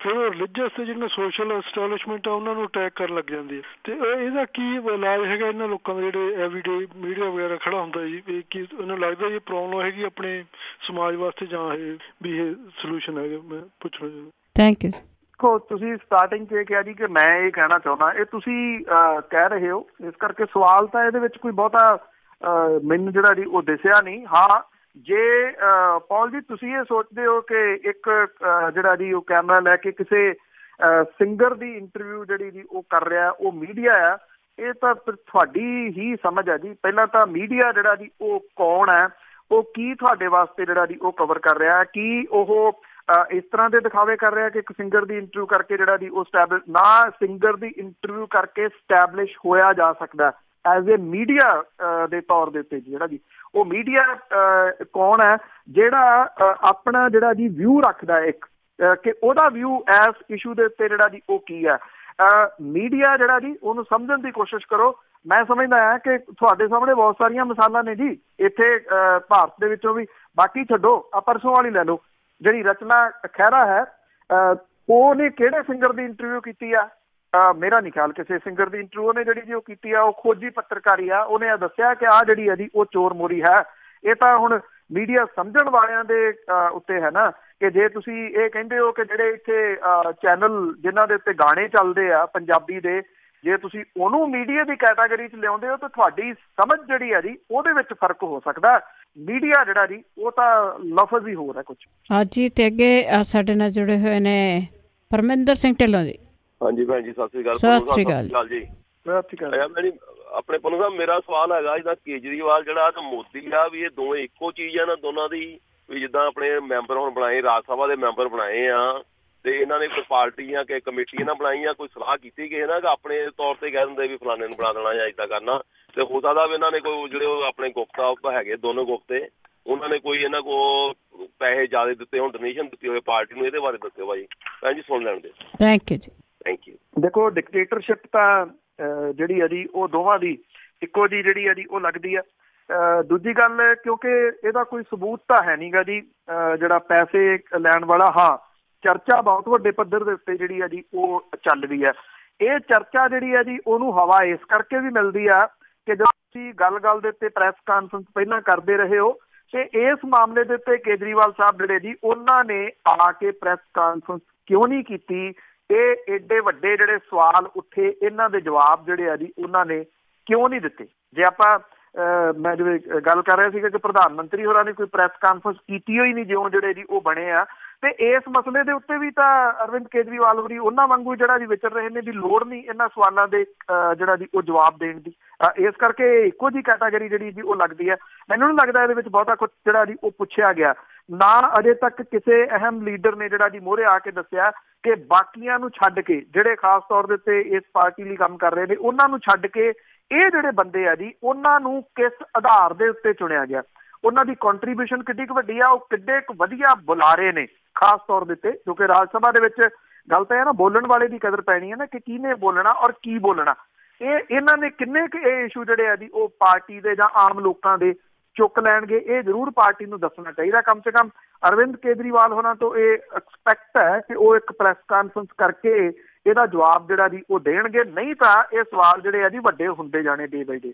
ਜੀ ਬਿਲਕੁਲ ਜੀ, ਸਹੀ ਗੱਲ ਆ ਕਿ ਉੱਥੇ ਉਹਨਾਂ ਨੇ ਕੋਈ ਪ੍ਰੈਸ ਕਾਨਫਰੰਸ ਨਹੀਂ ਕੀਤੀ। ਤਾਂ ਸਾਡੇ ਲਾਸਟ ਕਾਲਰ ਤੁਹਾਡਾ ਏਰੀਆ ਕੋਡ 510 ਜੀ। ਸਤਿ ਸ਼੍ਰੀ ਅਕਾਲ। ਹਾਂਜੀ ਹਾਂਜੀ, ਤੁਸੀਂ ਅੱਜ ਕੀ ਸਵਾਲ ਆ ਤੁਹਾਡਾ? ਸਵਾਲ ਇੱਕ ਨੰਬਰ 1 ਤੇ ਸਵਾਲ ਇਹ ਆ ਵੀ ਜਿੱਦਾਂ ਨਾ ਕੈਪਟਨ ਸਾਹਿਬ ਕਹਿੰਦੇ ਵੀ ਖਜ਼ਾਨਾ ਲੁੱਟ ਕੇ ਖਾ ਗਏ ਅਕਾਲੀ ਵਗੈਰਾ, ਜਿਹਨਾਂ ਨੂੰ ਪਤਾ ਵੀ ਚੋਰ ਆ ਫੜਦੇ ਕਿਉਂ ਨਹੀਂ, ਉਹਨਾਂ ਦੀ ਕਾਰਵਾਈ ਕਰਕੇ ਉਹਨਾਂ ਦੇ ਪੈਸੇ ਵਾਪਸ ਕਿਉਂ ਨਹੀਂ ਦਿੰਦੇ? ਦੂਜੀ ਗੱਲ ਇਹ ਆ ਵੀ ਜਿਹੜਾ ਨਾ ਉਹ ਆਦਮਪੁਰ ਦੇ ਏਅਰਪੋਰਟ ਦੇ ਬਾਰੇ ਕੀ ਅਪ ਟੂ ਡੇਟ ਆ? ਥੈਂਕ ਯੂ ਜੀ। ਦੇਖੋ ਇਸ ਤਰ੍ਹਾਂ ਹੈ, ਇਹ ਗੱਲ ਤੁਹਾਡੀ ਠੀਕ ਹੈ ਕਿ ਜਿਹੜਾ ਵੀ ਤੁਸੀਂ ਜਿਹੜਾ ਮਰਜ਼ੀ ਚੀਜ਼ ਚੁੱਕ ਲਓ ਉਹਦੇ ਵਿੱਚੋਂ ਕੋਈ ਨਾ ਕੋਈ ਘਪਲਾ ਜਿਹੜਾ ਜੀ ਉਹ ਸਾਹਮਣੇ ਆਉਂਦਾ। ਅੱਛਾ, ਉਹ ਗੁਰਿੰਦਰ ਸਿੰਘ ਜਿਹੜਾ ਜੀ ਉਹ ਫੜਿਆ 2000 ਕਰੋੜ ਰੁਪਈਏ ਦਾ ਉਹ ਘਪਲਾ ਆ, ਜਿਹੜਾ ਉਹਨੂੰ ਰਿਮਾਂਡ ਤੇ ਲਿਆ ਗਿਆ। ਉਹਨੇ ਕਿਹਦੇ ਨਾਮ ਲਏ, ਇਹਦੇ ਵਿੱਚ ਕੀ ਡਿਟੇਲ ਆਈ, ਇਹ ਕਿਉਂ ਨਹੀਂ ਜਿਹੜਾ ਜੀ ਉਹ ਜਨਤਕ ਹੋਈ ਅਜੇ ਤੱਕ? ਕਿਉਂ ਨਹੀਂ ਉਹਨਾਂ ਲੋਕਾਂ ਤੱਕ ਜਿਹੜੀ ਹੈ ਜੀ ਇਹ ਪਹੁੰਚੀ? ਗੁਰਿੰਦਰ ਸਿੰਘ ਇਕੱਲਾ ਪੈਸੇ ਨਹੀਂ ਖਾ ਸਕਦਾ ਜੀ। ਚਾਹੇ ਇਹ ਘਪਲਾ ਹੈ, ਚਾਹੇ ਜਿਹੜਾ ਜੀ ਸਭ ਤੋਂ ਵੱਧ ਚਰਚਿਤ ਹੋਇਆ ਸੀਗਾ ਨਕਲੀ ਪੈਸਟੀਸਾਈਡ ਵਾਲਾ ਮਾਮਲਾ ਜੀ, ਉਸ ਮਾਮਲੇ ਦੇ ਵਿੱਚ ਮੌਜੂਦਾ ਸਰਕਾਰ ਨੇ ਫਿਰ ਜਿਹੜਾ ਜੀ ਉਹ ਕੀ ਕੀਤਾ? ਤੁਸੀਂ ਕੋਈ ਲਾ ਲਓ, ਆਹ ਹੁਣ ਨਵਾਂ ਜਿਹੜਾ VC ਫੜਿਆ ਗਿਆ ਜੀ, ਇਸ ਮਾਮਲੇ ਦੇ ਵਿੱਚ ਕੀ ਇਨਵੈਸਟੀਗੇਸ਼ਨ ਜਿਹੜੀ ਹੈ ਜੀ ਅੱਗੋਂ ਤੁਰੂਗੀ, ਅੱਗੋਂ ਕਿਸੇ ਤੱਕ ਜਿਹੜੀ ਜੀ ਬਾਕੀ ਵੱਡੇ ਲੋਕ ਨੇ ਉਹਨਾਂ ਤੱਕ ਪਹੁੰਚੂਗੀ? ਇਹ ਬਹੁਤ ਵੱਡਾ ਸਵਾਲ ਹੈ। ਪੈਸੇ ਉਹਨਾਂ ਤੋਂ ਵਾਪਸ ਕਰਵਾ ਲੈਣੇ, ਕਦੇ ਗੰਗਾ ਗਈਆਂ ਹੱਡੀਆਂ ਵੀ ਜਿਹੜੀਆਂ ਜੀ ਉਹ ਵਾਪਸ ਪਰਤੀਆਂ ਨੇ ਨਹੀਂ, ਪਰ ਕਮ ਸੇ ਕਮ ਜਿਹੜਾ ਜੀ ਕਟਹਿਰੇ ਦੇ ਵਿੱਚ ਤਾਂ ਖੜੇ ਕੀਤੇ ਜਾਣ। ਇਉਂ ਆ ਜੀ ਕਿ ਇੱਕ ਇੰਗਲਿਸ਼ ਦੀ ਕਹਾਵਤ ਹੈ ਨਾ ਕਿ you scratch my back and I do yours, ਤੂੰ ਮੇਰੀ ਪਿੱਠ ਖੁਰਕ ਤੇ ਮੈਂ ਤੇਰੀ ਪਿੱਠ ਖੁਰਕੂਗਾ। ਇਸੇ ਤਰੀਕੇ ਨਾਲ ਹੀ ਚੱਲੀ ਜਾ ਰਿਹਾ ਜੀ। ਜੀ ਬਹੁਤ ਬਹੁਤ ਧੰਨਵਾਦ ਬਲਤੇਜ ਪੰਨੂ ਜੀ। ਮਿਹਰਬਾਨੀ ਜੀ, ਧੰਨਵਾਦ ਜੀ, ਸਤਿ ਸ੍ਰੀ ਅਕਾਲ ਜੀ। ਤੇ ਸਰੋਤੇ ਸਨ ਬਲਤੇਜ ਪੰਨੂ ਜੀ ਕਰਦੇ ਨੇ ਖਬਰਾਂ। ਇਸੇ ਦੇ ਨਾਲ ਸਾਡਾ ਅੱਜ ਦਾ ਬੁਲਟਨ ਇੱਥੇ ਸਮਾਪਤ। ਅਗਲੇ ਬੁਲਟਨ ਤੱਕ ਬਲਵਿੰਦਰ ਕੌਰ ਵੱਲੋਂ ਆਪ ਸਭ ਨੂੰ ਪਿਆਰ ਭਰੀ ਸਤਿ ਸ੍ਰੀ ਅਕਾਲ।